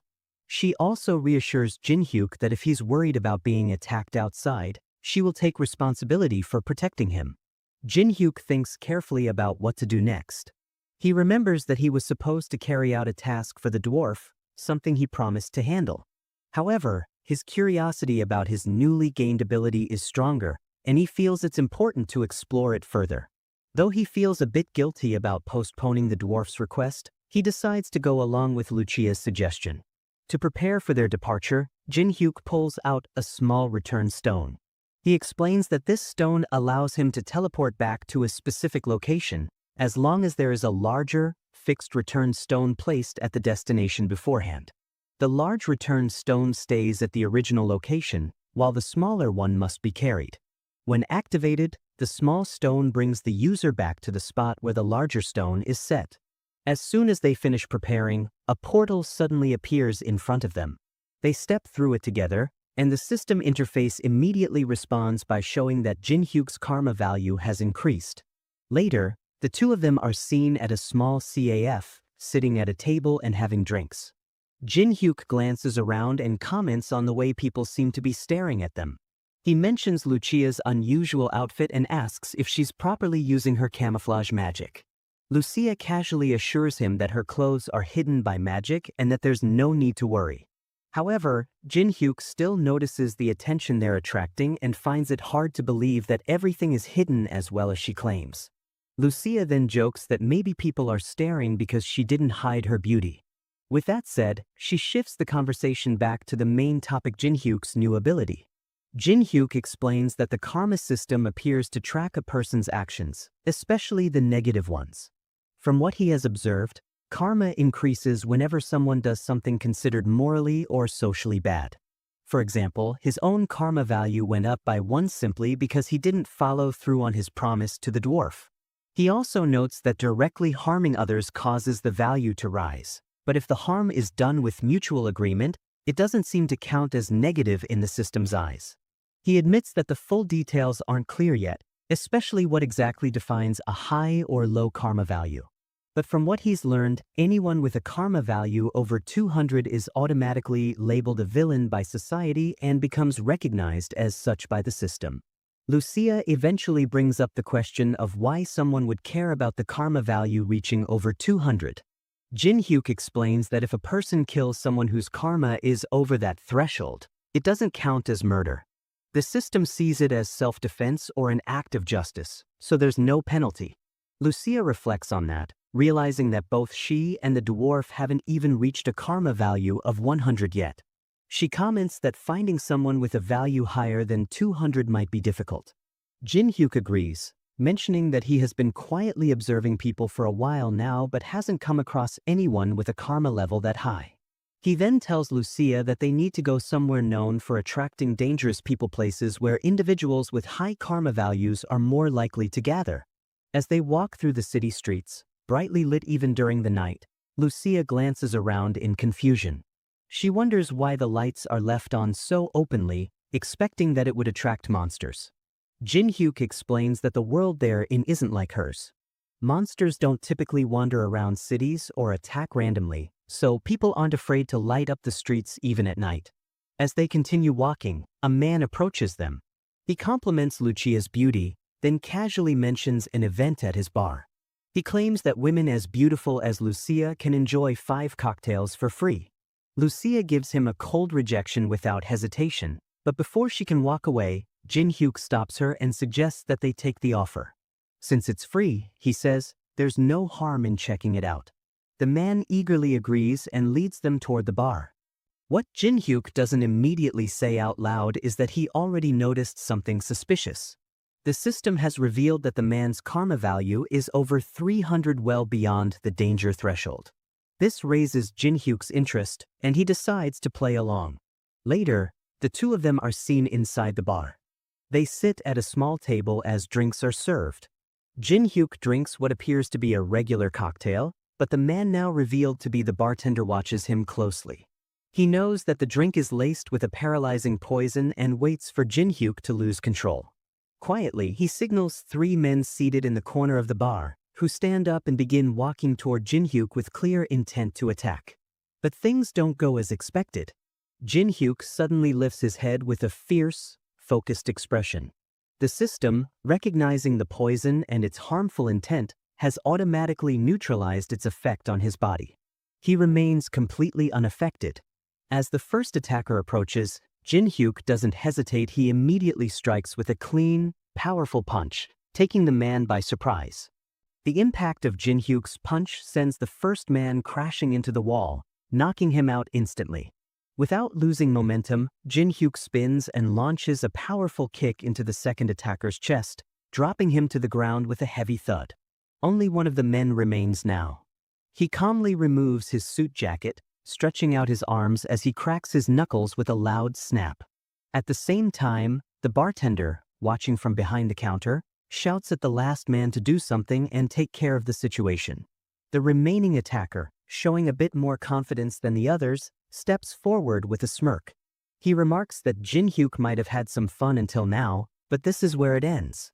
Without hesitation, he charges at Jin-hyuk with full force. Lucia, still sitting casually, lifts her drink and gulps it down. She glances toward Jin-hyuk and casually offers her help. But Jin-hyuk waves her off, saying he's got this under control. As the attacker throws a heavy punch, Jin-hyuk stops it cleanly with the flat of his palm, showing no effort. The man's eyes widen in shock. He hadn't expected such strength. He blurts out the question of whether Jin-hyuk is a hunter. Jin-hyuk, calm and sharp, remarks that the man must be a hunter too, questioning why someone with that kind of power is hiding in a place like this. That statement catches the man off guard. He begins to panic internally, realizing that he's up against someone dangerous and trying to find a way out of the situation. But Jin-hyuk doesn't give him a chance. He seizes the man's wrist and breaks it with a quick twist, followed immediately by a brutal punch to the face that sends him flying into the chairs and tables scattered across the bar. Without missing a beat, Jin-hyuk turns his attention to the bartender. In a flash, he closes the distance, grabs the man by the neck, and lifts him off the ground. His voice is low and serious as he states that there's a lot he wants to ask, but before anything else, he's going to beat the answers out of him. Jin-hyuk accuses the bartender of having pulled this sort of trick many times before. He demands to know who is backing him, arguing that it's impossible for someone like him to keep operating without support. Either it's an organization or someone powerful protecting him, because getting away with poisoning customers shouldn't be this easy. Jin-hyuk warns that this is the bartender's last chance to talk. But the bartender insists there's no one behind him, claiming he works alone. Jin-hyuk, skeptical, considers two possibilities: either the man's loyalty is shockingly strong, or the people backing him are terrifying enough to make him keep quiet, even under threat. Realizing the bartender won't give up the truth easily, Jin-hyuk decides to take a more painful approach. He grabs the bartender by the ankle, raising him upside down, calmly stating that he's just helping him find the right motivation to speak. Just as he's about to do something more violent, Lucia interrupts him. She steps forward and tells him to stop complicating things any further.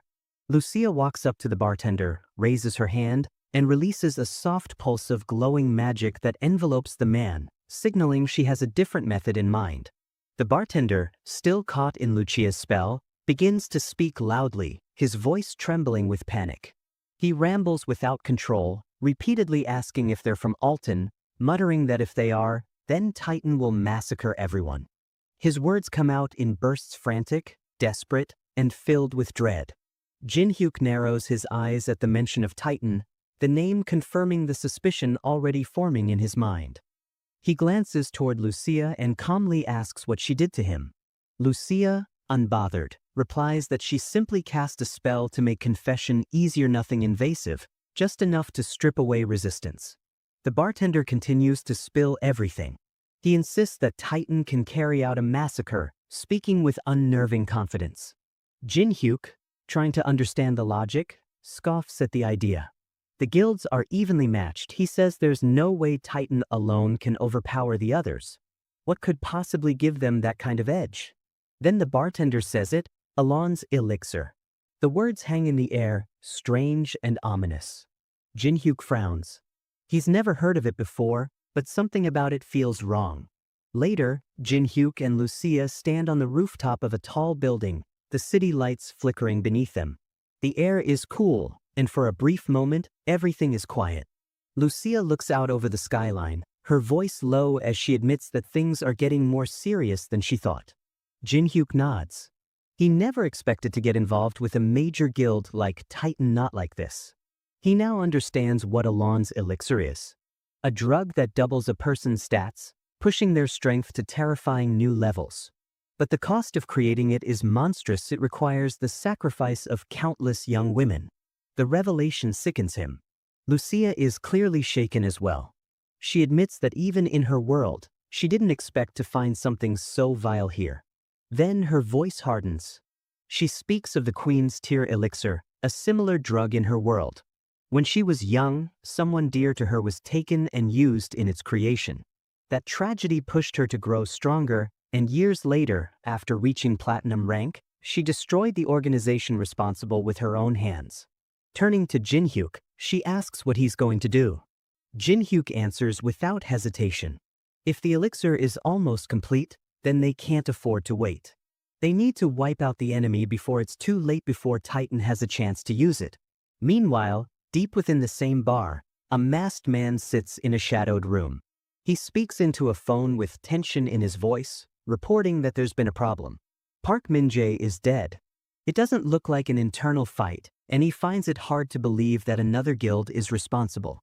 As the masked man crouches beside the bloodstains, his sharp eyes scan the room with precision. The signs of struggle are minimal, just the aftermath of a single, lethal encounter. His gaze falls on the outline left where Park Min-jae's body had fallen. It's clean, too clean for a brawl. He mutters under his breath that something doesn't add up. Only Park Min-jae was targeted. No one else was touched. He straightens up, his voice low but certain as he speaks into the communicator. He says it doesn't look like the work of another guild, not with this level of precision. And if it was someone from their side, the hit wouldn't have been so clean or quiet. This wasn't an internal message. This was a warning. The voice on the other end is sharp and cold, instructing him to identify the culprit immediately. A slow grin spreads under the mask as the man replies with quiet confidence. He promises that it won't take long. Whoever did this may be clever, but they've left a trail and he's already on it. During an overseas business trip for the Titan Guild, Hyena meets Sango in a building and reports excellent results from their recent Hong Kong trip. She suggests that if the guild maintains this performance through the first half of the year, it might be worth expanding their numbers by 15%. However, she notices something is off with Sango. He brings up Alon's elixir, something Hyena has never heard of. He mentions that the association is trying to keep it under wraps, claims he's asking out of curiosity, and acknowledges how difficult it is for her to return to Korea. She agrees, noting that her current mission remains incomplete. Sango abruptly asks her to issue an urgent order to the entire guild. Titan Guild is now declaring a hostile relationship with the Tyrant Guild. Hyena is stunned by the announcement. Sango warns that without immediate preparation, they'll be swept into chaos. If the information he has is true, any delay would be disastrous. Hyena presses him for details, questioning what kind of intel warrants such a drastic move. Sango stays silent. She reminds him that this order amounts to a declaration of war against the Tyrant Guild. Sango acknowledges this, assuring her that both the Ultron Guild and the government will back them. Still, Hyena urges caution, warning that war brings immense risk and suggesting they at least consult the other executives. Sango responds coldly, asking if he seems like someone speaking nonsense. At that moment, Hyena realizes he has already made up his mind. Knowing how cautious he usually is, she understands the weight of the decision he's reached.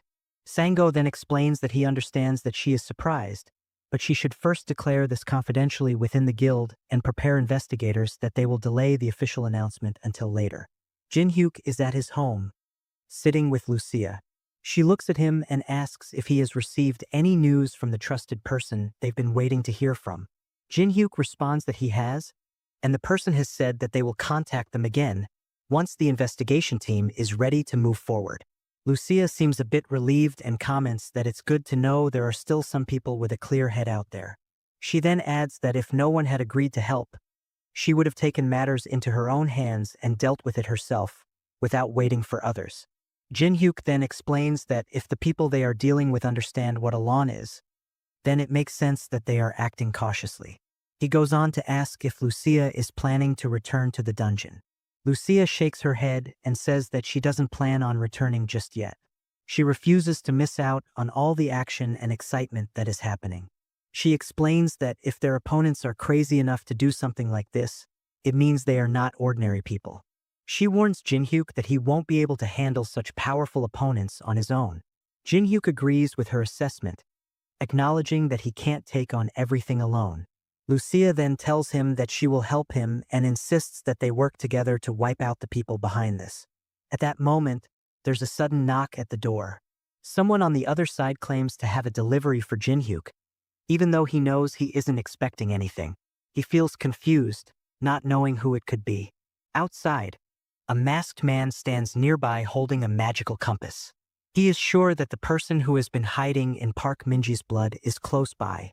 The man's eyes are focused on Jinhyuk's house, knowing that it is the location he's been tracking. Just a few moments before, the masked man had landed right in front of Jinhyuk's house. When he arrived, he noticed that the house looked a bit hazy, which seemed odd to him. He quickly recognized the house as belonging to the hunter who had captured the new type of monster. The masked man wondered if Jinhyuk was the same person who had attacked the scene earlier. Realizing that Jinhyuk could be the one responsible, he decides that his next step will be to capture Jinhyuk and find out the truth behind what happened. Back in the present, Jinhyuk stands at the door, hesitating before he opens it. He knows something isn't right. There's no way a delivery would come at this hour, especially considering the recognition suppression spell he had cast around the house. He's certain that for someone to have bypassed the spell and come pretending to be a delivery person, something fishy is going on. His instincts tell him that this is no ordinary situation. When Jinhyuk finally opens the door, he's met by the masked figure, who lunges forward, holding a needle aimed directly at him. But Jinhyuk is quick. He catches the masked man's hand mid-attack, his grip firm as he stops the surprise assault. Jinhyuk smirks, telling the masked man that he knew something was off. He jokes that these days, deliveries seem to come with poison darts as a bonus. The masked man is visibly surprised, realizing that his surprise attack has been blocked, and that Jinhyuk is no easy target. Meanwhile, Lucia, standing behind Jinhyuk, reacts swiftly. She tells Jinhyuk to move aside and quickly notches an arrow in her bow. With a smooth motion, she fires the arrow, hitting the masked man squarely. The force of the shot sends him flying against the opposite building, crashing into the wall with a heavy thud. However, Jinhyuk tells Lucia to stay back, claiming that he will handle it. He knows the opponent came looking for him because of the incident at the bar. He's not about to let things escalate further. Lucia, though, remains cautious and warns Jinhyuk to be careful. She points out that despite being hit by her arrow with such force, the masked man is still moving, which means he is no ordinary person. Meanwhile, the masked man pulls the arrow out of his body, his mind racing as he tries to process the situation. He can't help but wonder who Lucia is, as her single arrow managed to inflict such a heavy blow. Realizing he's at a disadvantage, he decides that retreat is his best option for now. He starts to run, making his escape. Jinhyuk, however, is surprised by the sudden retreat, watching the masked man flee. Lucia, standing by his side, asks Jinhyuk if he plans to chase after the man. But Jinhyuk calmly shakes his head and says no. He explains that the masked man will likely come after him again, and that the guy's karma score is over 900, which indicates he is someone who kills without hesitation. Jinhyuk feels a sense of relief. He was wondering how to clean up this mess once everything settles, and now it seems the masked man might be useful in the future. The next day, Jinhyuk and Lucia are driven to the investigation site. The car ride is quiet until they reach their destination, and the driver informs Jinhyuk that the guild leader has specifically instructed him to bring Jinhyuk, but with a warning. He mentions that Jinhyuk must be careful, as there are still many members of the Titan Guild who are not fond of him. When they arrive, Jinhyuk takes note of the group of Titan Guild members gathered at the site. He observes that at least half of them appear to be a rank or higher, indicating that this is an elite group of individuals. His attention then shifts to a man with white hair among the group. Jinhyuk's eyes narrow as he wonders if this could be the same man he encountered earlier. A bad feeling settles in his stomach as he realizes that this person might be the one leading the operation. Jinhyuk can sense that things are about to get much more complicated than he had anticipated. The white-haired hunter steps forward and introduces himself as Han Yongsik, the one in charge of leading the operation. He mentions that they had met during the last airstrike, though he isn't sure if Jinhyuk remembers him. Jinhyuk, however, claims that he remembers Yongsik and remarks that the hunter seems quite kind today. Yang-sik apologizes for his behavior during their previous encounter, explaining that he had gotten a bit too excited in his efforts for the guild. He acknowledges that he was out of line at the time and offers a genuine apology, hoping that the current operation will go smoothly. He then turns to Lucia and asks who she is. Jin-hyuk introduces her as his colleague, assuring Yang-sik that she is quite skilled and won't be a hindrance. Yang-sik raises an eyebrow, noting that there had been no mention of her being a colleague before. Just then, he notices that the recon team has returned, and he excuses himself to check in with them. As he walks away, he thinks to himself that Jin-hyuk's confidence is surprising, considering he's only a C rank. But Yang-sik brushes it off, thinking that as long as Jin-hyuk gets the job done, it doesn't matter. Lucia, however, leans toward Jin-hyuk and quietly tells him that Yang-sik seems to be up to something. She asks if it's okay to leave things as they are. Jin-hyuk reassures her, saying that things won't go the way Yang-sik expects. He is confident that the situation is under control. Lucia then brings up another issue: someone has been tailing them since earlier, and she's curious why Jin-hyuk hasn't taken any action. Jin-hyuk responds calmly, saying that they can just leave the person alone for now. He believes they can use this individual elsewhere later on when it serves their purpose. With that, Jin-hyuk hands Lucia a small communication item, explaining that it will allow her to contact anyone within a 10-kilometer range. He tells her she'll need it later, ensuring that she is well prepared for what's ahead. Yang-sik approaches Jin-hyuk and confirms that Jin-hyuk's report was accurate. After their investigation, it is clear that the Tyrant Guild is involved in human trafficking. Jin-hyuk, ever cautious, asks what Yang-sik plans to do about it. Yang-sik tells him that they have a favor to ask of him. The investigation revealed a strong barrier installed around the building, and there's only one person capable of breaching it without being detected. Jin-hyuk is the most suitable candidate for the job. Jin-hyuk, with a hint of sarcasm, responds that Yang-sik might as well admit it directly that they want him to walk into certain danger. Yang-sik reassures him, claiming that all they need is reconnaissance. He acknowledges Jin-hyuk's skill, citing his success in taking down the powerful new monster. Yang-sik argues that rather than relying on guild members Jin-hyuk has never worked with before, it would be easier for Jin-hyuk to operate alone and gather the needed information. Jin-hyuk, however, sees through the reasoning. He understands that the Titan Guild members are reluctant to risk their own lives and are pushing this dangerous task onto him. The irony isn't lost on him. This is exactly the kind of opportunity he has been waiting for. Later, Jin-hyuk is seen running alongside the Titan Guild members. As they move, Yang-sik explains the plan. Their objective is simple: create a breach in the barrier, and once that is achieved, Jin-hyuk will infiltrate through it. Jin-hyuk nods in acknowledgement, understanding his role. Yang-sik explains that the breach in the barrier will only last a few seconds, so Jin-hyuk needs to move quickly. The team works together to create the breach, and once it's done, Jin-hyuk is urged to enter as fast as possible. Jin-hyuk rushes through the barrier, his mind racing with questions about what could be hiding inside. He is armed with his enhanced bat, a powerful weapon he has customized for situations like this.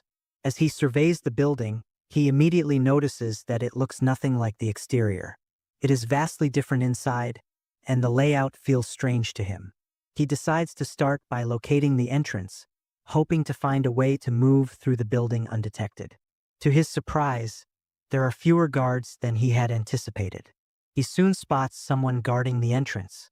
Without hesitation, Jin-hyuk launches a swift attack, but as his strike hits the ground instead of the guard, he quickly realizes it was an illusion.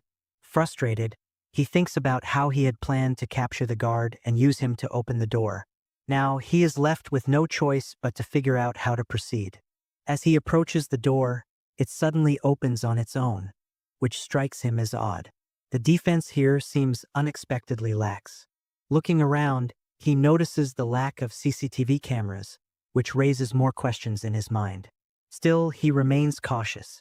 To be on the safe side, he pulls out an EMP generator made from the materials of an electric-type monster.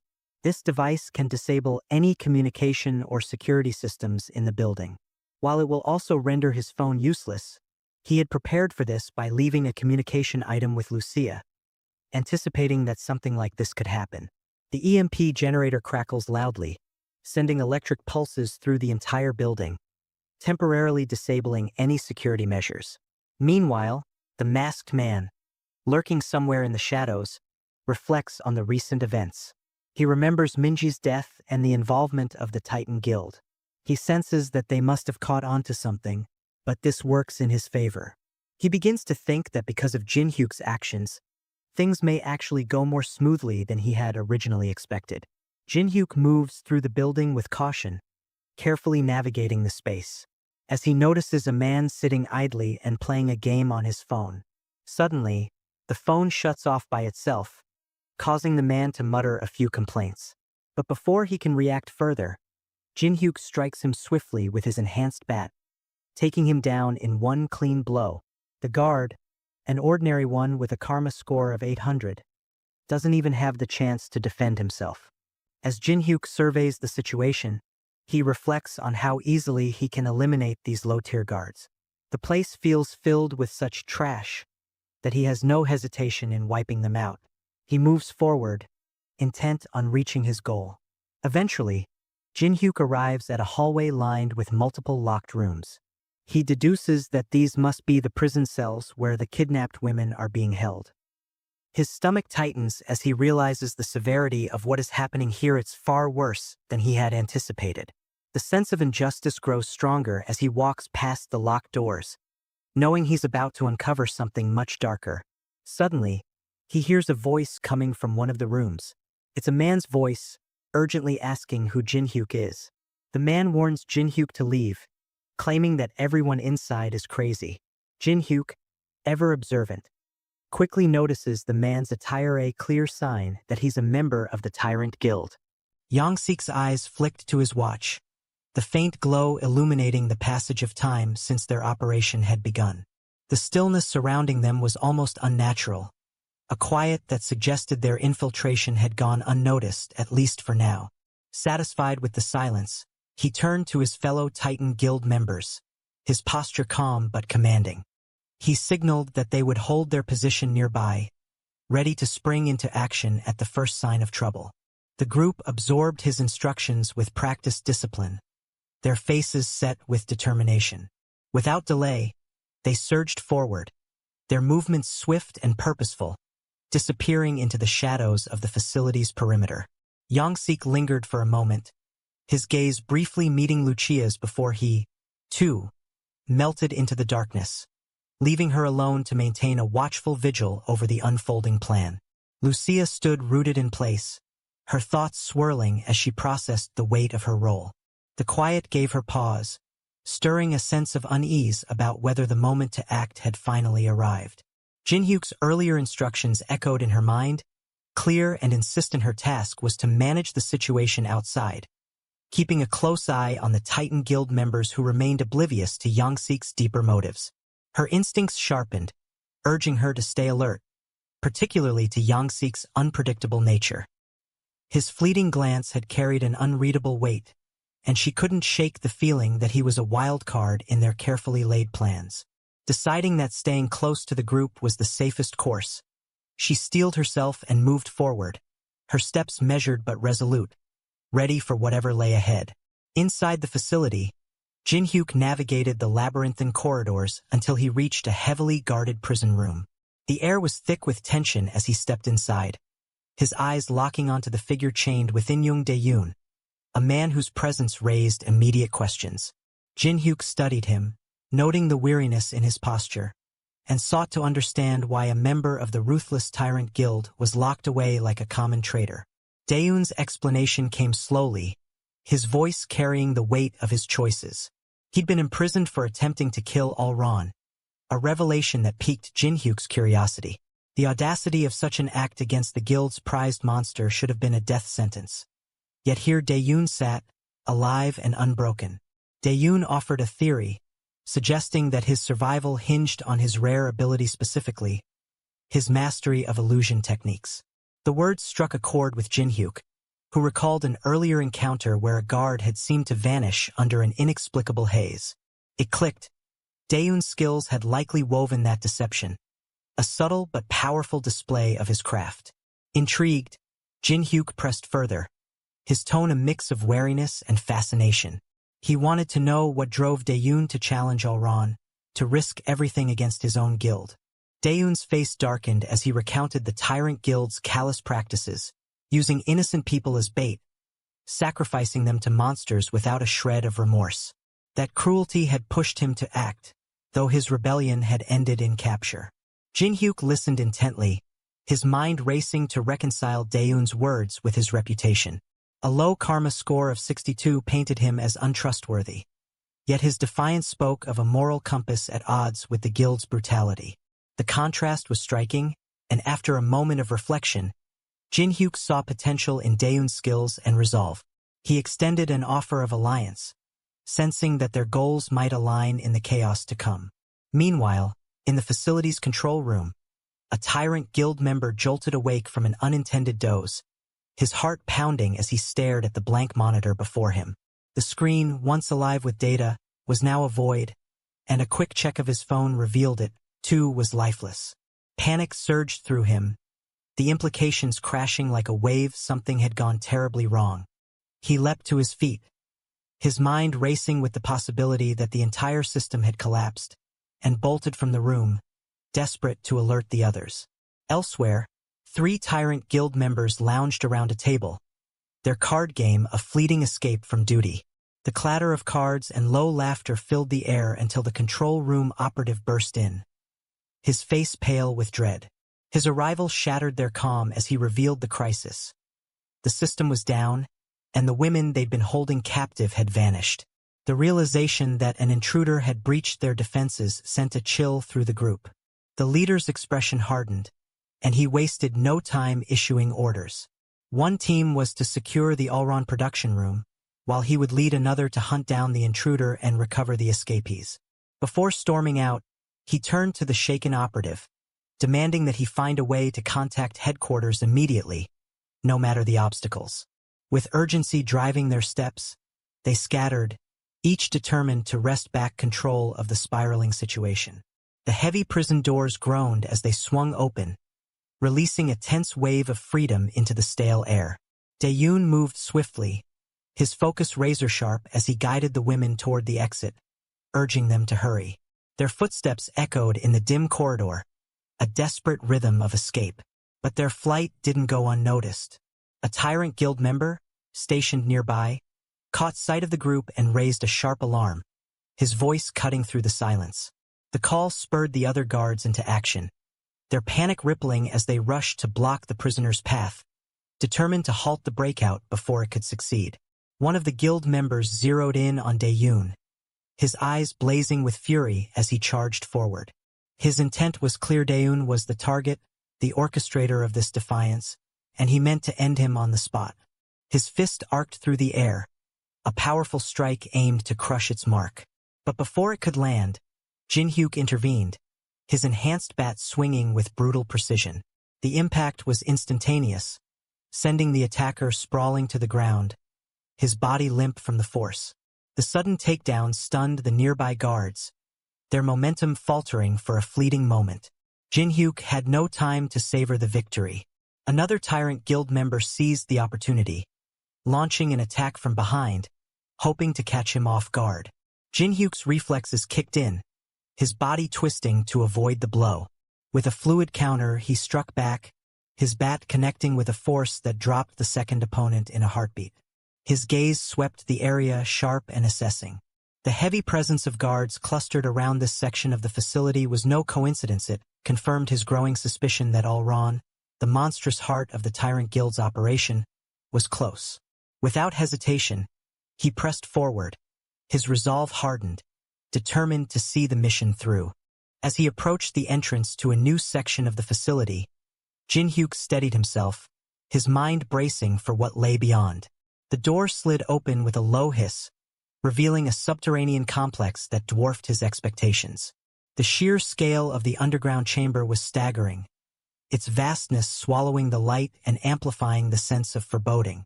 At the far end, his eyes locked onto a chilling sight: a woman suspended in a compression chamber, her form unnaturally still, as if trapped in a dreamless void. The air around her thrummed with an unsettling energy, a quiet menace that set his nerves on edge. But it was the second chamber that gripped his attention, its occupant far more terrifying. A colossal figure loomed within, its silhouette barely contained by the shadows.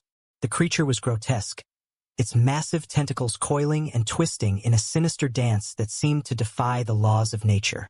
Jinhyuk's instincts screamed a single truth: this was Allron, the monstrous entity he'd come to destroy. Its presence radiated power, a living nightmare that pulsed with malevolent intent. Gripping his bat tightly, Jinhyuk prepared for the confrontation, his body tensed for battle.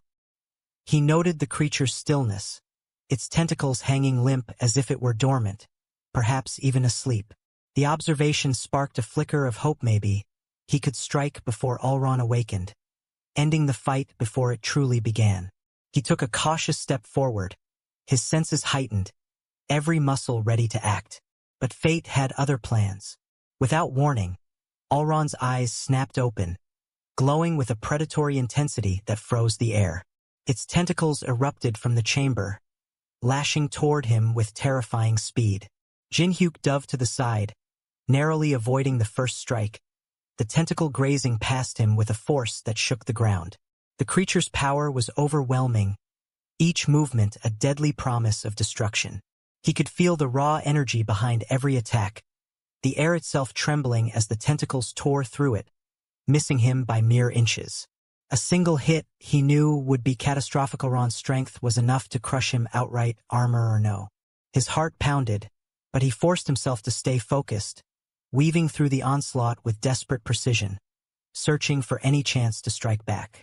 Just as he thought he might find a moment to regroup, Allron surged forward, its massive form breaking free from the compression chamber. The creature lunged with a speed that belied its size, its tentacles fanning out to envelop him. The sheer ferocity of the attack sent a jolt of adrenaline through Jinhyuk, his mind racing to keep up. He realized, in a fleeting moment of clarity, that this battle would push him to his limits and beyond. Every dodge, every counter would demand everything he had, and even then, it might not be enough. The fight had only just begun, and its dangers were unlike anything he'd ever faced. As the compression chamber shattered, sending a storm of glass shards hurtling through the air, Jinhyuk instinctively triggered his hard skin ability. The protective barrier formed just in time, deflecting the deadly debris that would have torn into him.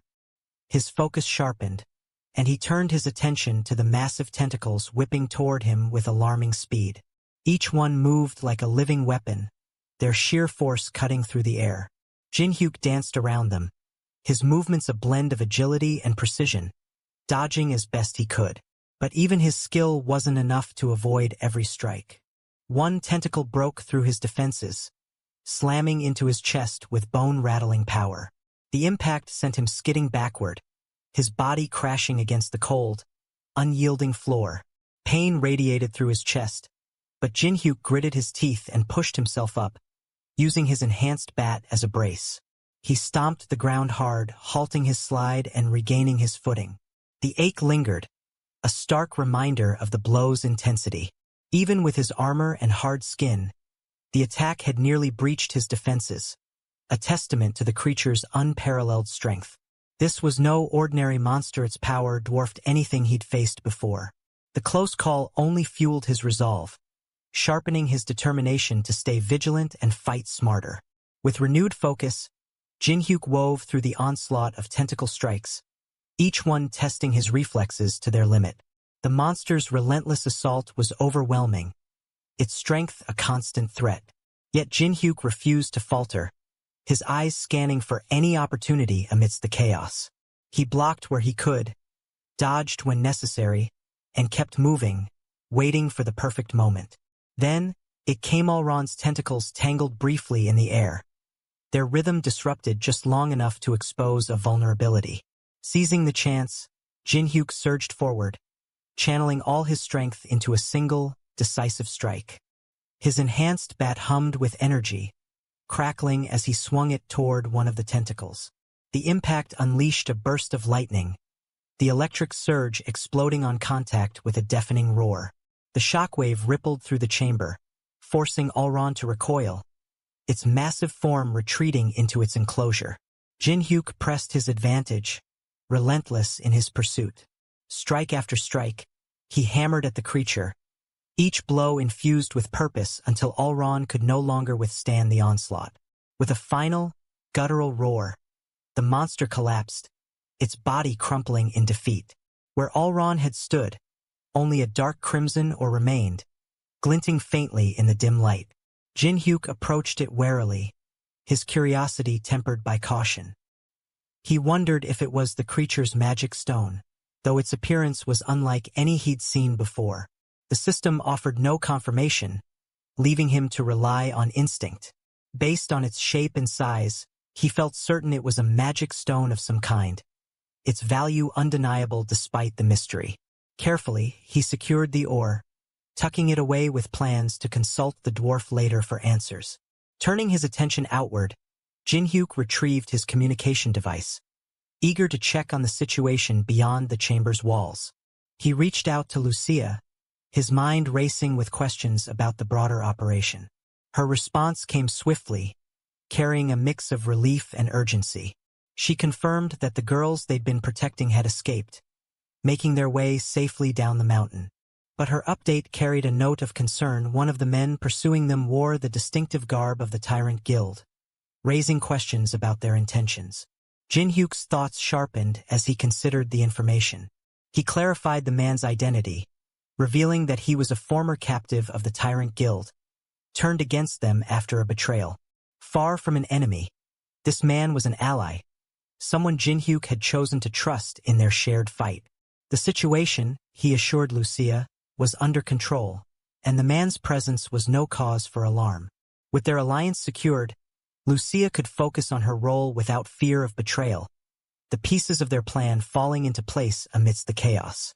With the dust of the Allron battle still settling, Jinhyuk's focus shifted to Lucia's voice coming through the communication device, her tone laced with urgency.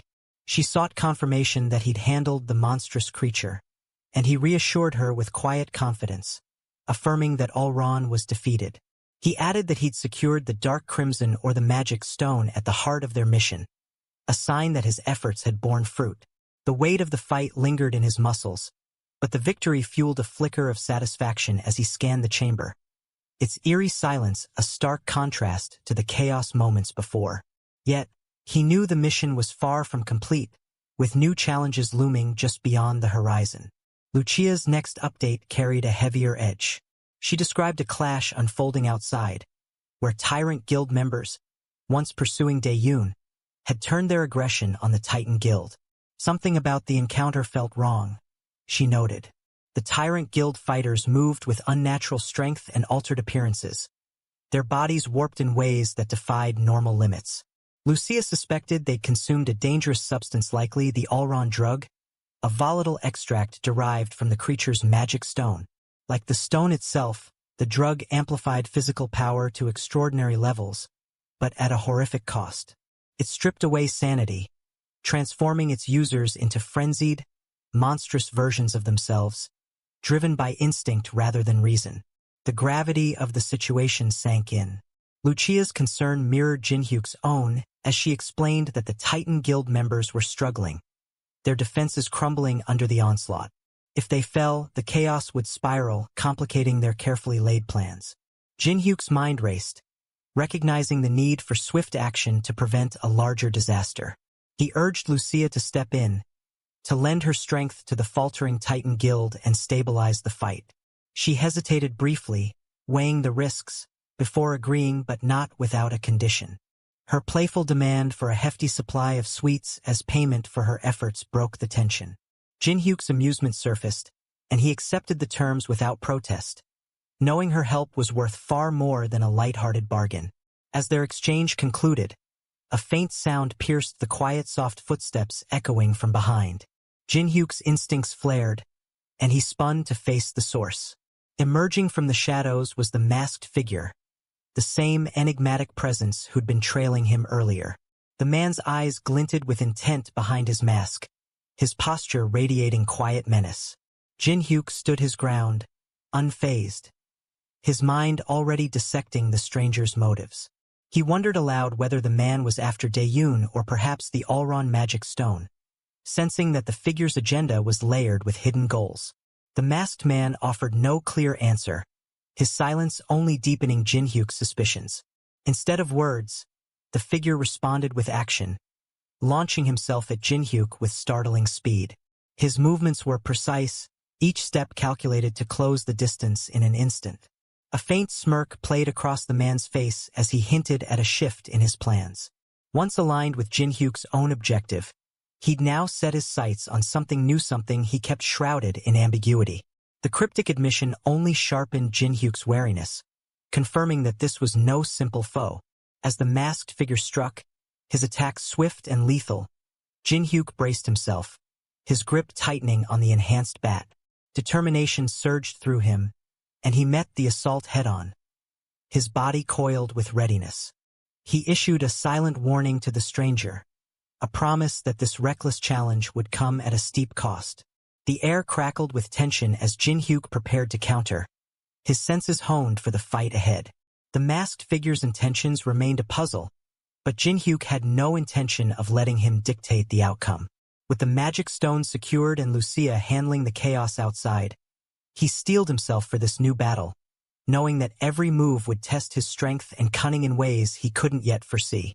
The masked figure, determined to take down Jinhyuk, lunges forward with his dagger, aiming to end the fight quickly. Jinhyuk, moving faster than anyone expects, dodges the sharp blade with ease and blocks a second strike that comes right after. The masked man pauses, surprised by how quick Jinhyuk is. He mutters to himself that Jinhyuk's reflexes are way better than what he'd expect from an ordinary C-rank hunter. Still, he shakes off the thought, convincing himself that Jinhyuk is just a C-rank, nothing more, and presses on with his attack. Jinhyuk doesn't give him a chance to regroup. He hurls his bat at the masked figure, who twists out of the way with a nimble dodge. But Jinhyuk's not done. He leaps into the air, using a special trick that makes the bat fly back to his hand like it's magnetized. In one smooth motion, he closes the gap between them and swings hard. The masked man slips away again, quick as a shadow, and appears behind Jinhyuk in a flash. He tries to stab Jinhyuk, but his dagger can't even scratch Jinhyuk's armor. It's like hitting a brick wall. Undeterred, the masked man aims for Jinhyuk's neck, hoping to land a fatal blow. Jinhyuk reacts instantly, shoving him back with a powerful push that sends the man stumbling. Seizing the moment, Jinhyuk unleashes a burst of lightning, crackling with energy. The masked figure scrambles to put up a magical shield just in time, but the force of the attack still hits hard, making him stagger. Before he can catch his breath, Jinhyuk charges forward, slamming into him with a strike so strong it pins him against the wall. The masked man's mind reels. None of this adds up. How is a C-rank hunter this powerful? Jinhyuk doesn't let up. He hits the masked man with another lightning strike, this one even closer and more intense. The impact shakes the masked figure to his core. His shield cracks, his body trembles, and he's barely able to stand.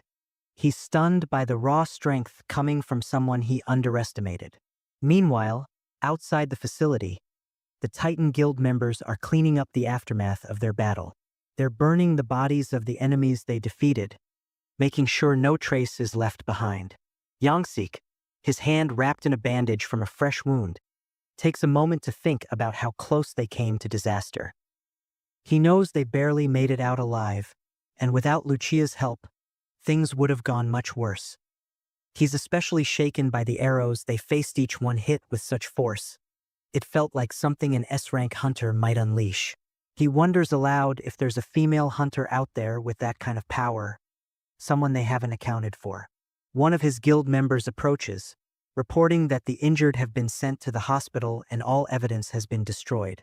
With the immediate danger handled, Yangsik decides it's time to wrap up their operation, what he calls their welcome party, and get out. But before they can move, Daeyun steps in, his voice urgent. He tells Yangsik to wait, delivering alarming news. The leader of the Tyrant Guild, along with their main fighting force, is heading straight for them. Yangsik's heart sinks. The thought of facing an S-rank hunter and the Tyrant Guild's elite is a nightmare. They're not prepared for that kind of fight, and staying here would be a death sentence. Another Titan Guild member backs up Daeun's warning, saying they've gotten word from their allies confirming the Tyrant Guild's reinforcements are closing in fast. There's no time to hesitate. Yongsik makes the call to abandon the mission entirely. He orders everyone to retreat immediately, telling them to leave the area and scatter before the Tyrant Guild arrives. Turning to Daeun, he suggests that he come with them to safety. But Daeun shakes his head, choosing to stay behind. He explains that he has a plan. If he disappears now, it'll raise too many questions.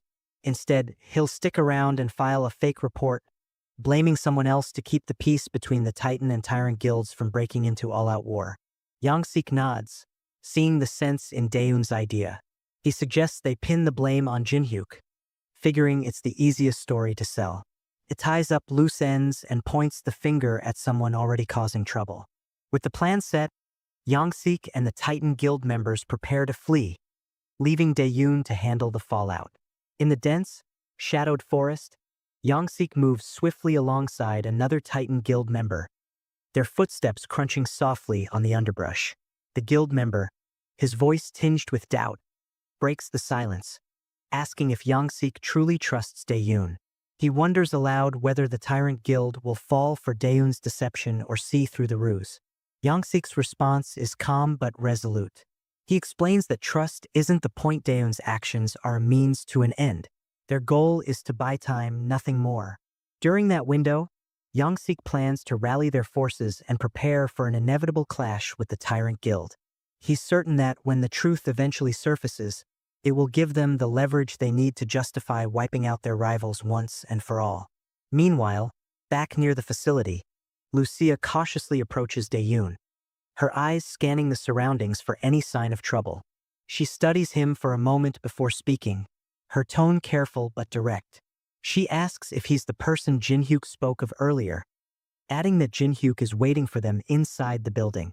Daeun, caught off guard by her sudden appearance, nods slowly, piecing together the connection. Without wasting time, they head toward the facility, their steps quick and purposeful.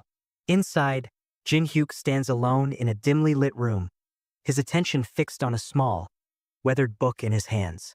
The faint sound of footsteps pulls him from his thoughts, and he looks up as Lucia and Daeun enter. He greets Lucia with a nod, his voice steady as he informs her that he's already dealt with the person who was tailing them earlier, a threat now neutralized. Lucia's expression flickers with relief, but Daeun's brows furrow in confusion. He steps forward, asking what's happening, his tone laced with unease. Jinhyuk's gaze shifts to Daeun, a faint smirk playing on his lips. He reveals the bombshell. Allron, the monstrous creature at the heart of the Tyrant Guild's operation, is dead. Before Daeun can fully process the news, Jinhyuk continues, explaining that he needs Daeun's help with one more task to stage a scene involving the masked figure they encountered earlier. Jinhyuk wants it to look like the masked individual perished while battling Allron. Lucia, quick to catch on, realizes Jinhyuk's plan is to frame the masked figure for the creature's death. Jinhyuk confirms her suspicion with a nod, gesturing toward the book in his hand. He tells her that if she examines it, everything will become clear. Daeun, curious, glances at the book as Jinhyuk flips it open. The pages reveal a chilling list of names, recent victims of a string of serial murders. Jinhyuk explains that the masked figure is no ordinary foe but the infamous guild killer, a shadowy assassin responsible for targeting and destabilizing major guilds across the region. By pinning Allron's death on him, they can tie up loose ends without drawing suspicion to themselves. The plan is airtight, no one will question it. Lucia's expression tightens with concern. She asks if pulling off such a deception could backfire, worried about the consequences of tampering with such a high-stakes situation. Jinhyuk reassures her with quiet confidence, insisting that their only task now is to leave the area cleanly. Daeun, stepping in, urges them to go quickly. He volunteers to stay behind and handle the rest, warning that the Tyrant Guild's main forces are on their way. However, he adds a surprising twist. The advance party the Titan Guild spotted earlier, the one that prompted their hasty retreat, was nothing but an illusion he conjured. He hadn't expected them to fall for it so easily, and a faint grin crosses his face at the thought. He estimates they have at least 2 hours before the real Tyrant Guild reinforcements arrive, giving them a narrow but workable window. Daeyoon pauses, his tone softening as he turns to Jinhyuk. He thanks him sincerely for saving not only him but the others trapped by the Tyrant Guild schemes. Jinhyuk, brushing off the gratitude, advises Daeyoon to stay sharp and reach out once the dust settles. With a final nod, Jinhyuk motions for Lucia to follow, and the two slip out of the facility, disappearing into the night. Left alone, Daeyoon stands in the quiet, his mind racing. The Tyrant Guild has taken a devastating hit, and he knows the ripple effects will be massive. When other guilds catch wind of what happened Alron's death, the escaped prisoners, the chaos it'll be a death knell for their rivals. A part of him feels a spark of anticipation, almost eager to watch the Tyrant Guild collapse under the weight of its own misdeeds.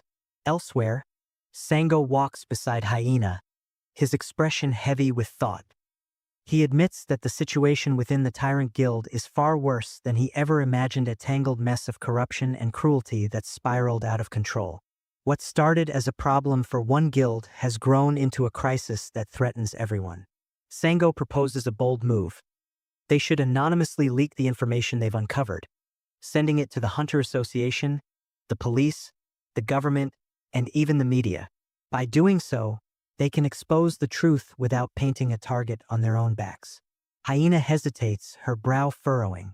She points out that sharing the information could let other guilds swoop in and exploit the chaos for their own gain. Sango acknowledges the risk but argues that keeping their involvement secret is the safer play. If their role in this comes to light, they could be dragged into a full-blown guild war, a conflict they're not equipped to handle. He emphasizes that resolving the situation quietly, without further bloodshed or collateral damage, outweighs any short-term advantage they might gain by claiming credit. The cost of more lives lost is too steep a price. Before long, the media seizes the story, and it spreads like wildfire. News channels blare headlines about the prosecution labeling the Tyrant Guild's actions as serious hunter crimes, vowing a thorough investigation. Major guilds, including the respected Alton Guild, pledge their support, offering resources to aid the authorities. The public's reaction is swift, and fierce anger boils over as footage shows Tyrant Guild members stonewalling investigators, refusing to cooperate. Several high-ranking members are arrested in dramatic raids, each broadcast fueling the growing outrage. Citizens take to the streets, demanding justice for the guild's victims. In a dimly lit room, Young-sik sits alone, his fury palpable. The television blares the latest report on the Tyrant Guild's downfall, and in a fit of rage, he hurls the remote at the screen, shattering the glass. He curses Sango's name, his voice dripping with venom. Young-sik had been certain he'd set everything up perfectly, handing Sango the tools to crush their enemies. Yet somehow, it's all unraveled, leaving him humiliated and sidelined. Unable to contain his anger, Young-sik dials Sango for a video call, his face twisted with indignation. He demands to know why Sango would leak the information anonymously when it was their guild, their sweat, their blood that did the heavy lifting.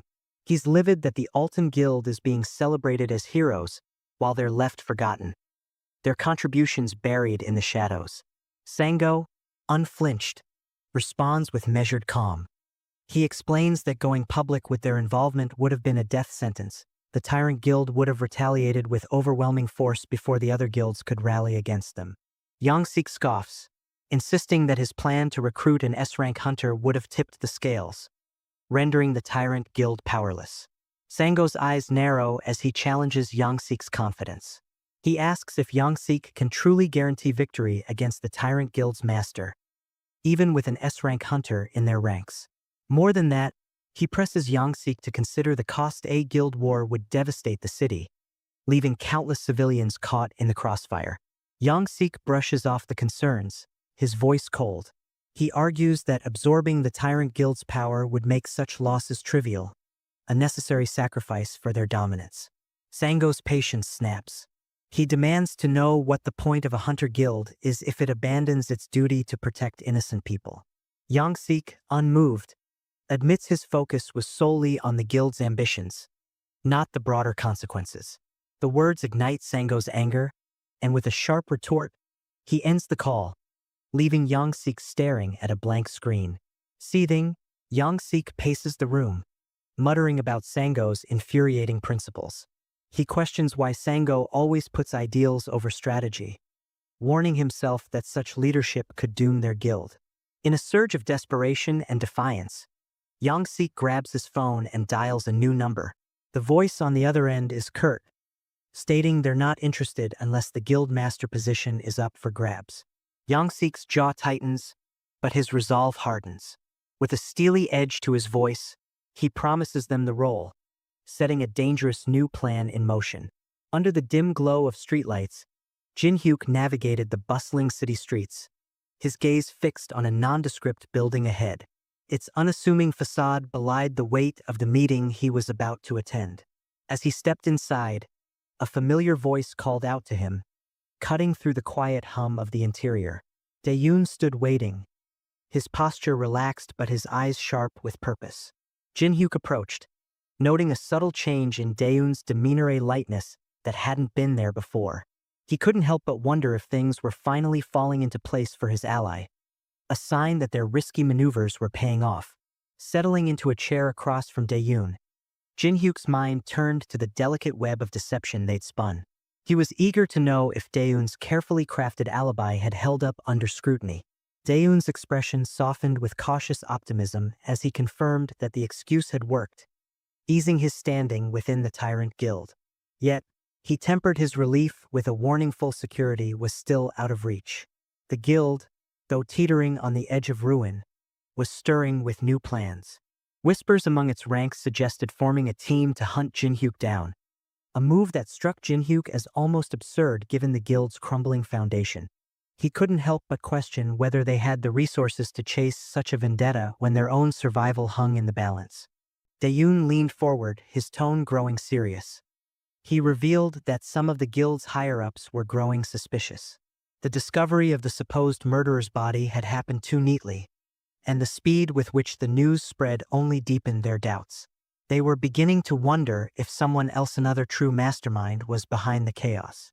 Jin-hyuk's pulse quickened at the thought of being exposed, but he kept his composure, pressing Dae-yoon for details. Was there any evidence tying him to the events? Dae-yoon's response was reassuring. Nothing concrete linked Jin-hyuk to the scheme. The lack of proof kept him safe for now, but Dae-yoon urged caution. The Tyrant Guild might be faltering, but it was still dangerous, and staying under the radar was essential. Reaching into his pocket, Dae-yoon produced a phone, its screen displaying profiles of those leading the guild's investigation. He offered Jin-hyuk a chance to review the information, a glimpse into the forces aligning against him. But Jin-hyuk waved it off, his confidence unshaken. To him, the investigators were mere phantoms, illusions conjured to intimidate. Intrigued by his certainty, Dae-yoon pressed for an explanation. Jin-hyuk's answer was cryptic yet firm. He'd seen through the deception from the start. Shifting the conversation, he asked about the hunters tasked with tracking him. Dae-yoon described a formidable parent archer and a mage, both adept in the arts of disguise and concealment. Their skills allowed them to blend seamlessly into any environment, even mimicking familiar faces, making them nearly impossible to spot until it was too late. Dae-yoon's hand moved to another object, pulling out a peculiar item that resembled a coin. He presented it with a mix of curiosity and concern, asking if Jin-hyuk was familiar with the concept of a monster counter. Jin-hyuk examined it closely, noting its distinct design compared to the versions he knew. Dae-yoon explained that this was no ordinary tool but an advanced prototype developed by the Hunter Association in the wake of the Alron incident. Unlike its predecessors, this counter was designed to monitor all hunters, tracking their movements and activities with unprecedented precision. Soon, every hunter would be required to carry one, placing them under the association's watchful eye. The revelation hit Jin-hyuk like a cold wave. He quickly grasped the implication such a system could turn even routine tasks, like dungeon hunts, into potential liabilities. Every move would be scrutinized, every spike in power noted. Daeyoon emphasized the urgency of acting before the monitoring network was fully implemented. If Jinhyuk grew stronger after the system's rollout, it would draw attention not just from the association but from the Tyrant Guild, whose suspicions could reignite. For his own safety, he needed to seize this fleeting window to build his strength and secure his position. Later, as Jinhyuk wandered the city streets, his thoughts churned with purpose. The weight of Daeyoon's words lingered, sharpening his resolve. He knew what he had to do. Grow stronger, even if only by a fraction, before the association's net tightened. The path ahead was clear. A dungeon awaited, its challenges offering the power he needed to stay ahead of his enemies. Without hesitation, he set his course, determined to act before time ran out. Deep within the dungeon's winding tunnels, Jinhyuk arrived at a bustling dwarf workshop, the air thick with the clang of metal and the glow of forges. The moment he stepped inside, the head dwarf's voice boomed, laced with irritation. The craftsman wasted no time in chastising Jinhyuk for vanishing after being sent to gather rare ores. Weeks had passed without a word, leaving the workshop in disarray. Now here Jinhyuk was, strolling in with a magic stone as if nothing had happened. Jinhyuk's posture softened, and he offered a sincere apology, explaining that unforeseen circumstances had kept him away. The dwarf's scowl lingered, but the sight of the magic stone hinted at a chance to move forward, their uneasy reunion sparking the next step in Jinhyuk's quest. In the smoky, clang-filled dwarf workshop, the head dwarf's frustration boiled over as he continued his tirade, his voice sharp with exasperation. Jinhyuk stood before him, doing his best to soothe the craftsman's temper, his gestures calm and conciliatory. The dwarf's irritation finally eased just enough for him to shift focus, his eyes narrowing as he questioned whether Jinhyuk even grasped the significance of the item he'd returned with. He revealed that the ore Jinhyuk had brought was no ordinary material. It was cursed, steeped in the bitter of countless souls. For dwarves, creatures uniquely sensitive to such malevolent energies, handling it was a dangerous prospect. The revelation hit Jinhyuk like a spark, suddenly explaining Lucia's abrupt departure earlier. She'd mentioned urgent business and vanished, likely sensing the ore's dark aura. The dwarf's demeanor grew stern as he insisted that Jinhyuk dispose of the cursed ore immediately, unwilling to let such a threat linger in his workshop. Jinhyuk, contrite, acknowledged his ignorance about the ore's true nature, his tone heavy with regret. Yet, despite the dwarf's command, Jinhyuk hesitated. The ore, for all its dangers, was too valuable to simply cast aside a rare find that could prove crucial.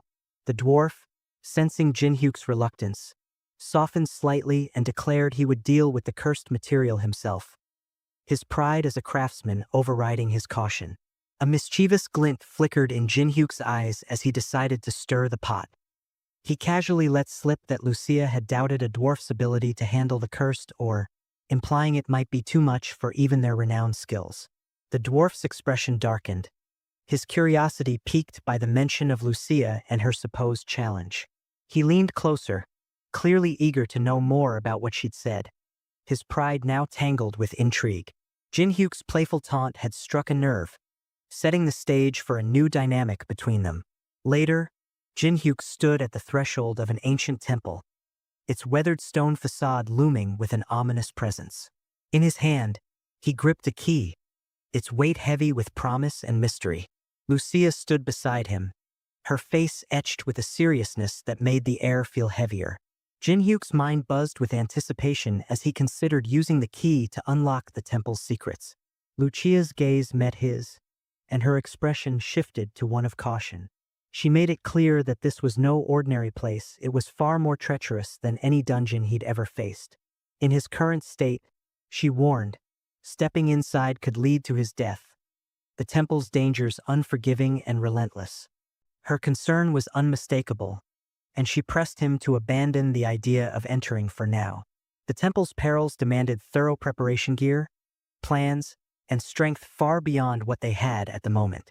Jinhyuk, though, felt a pull toward the challenge, his instincts urging him to push forward.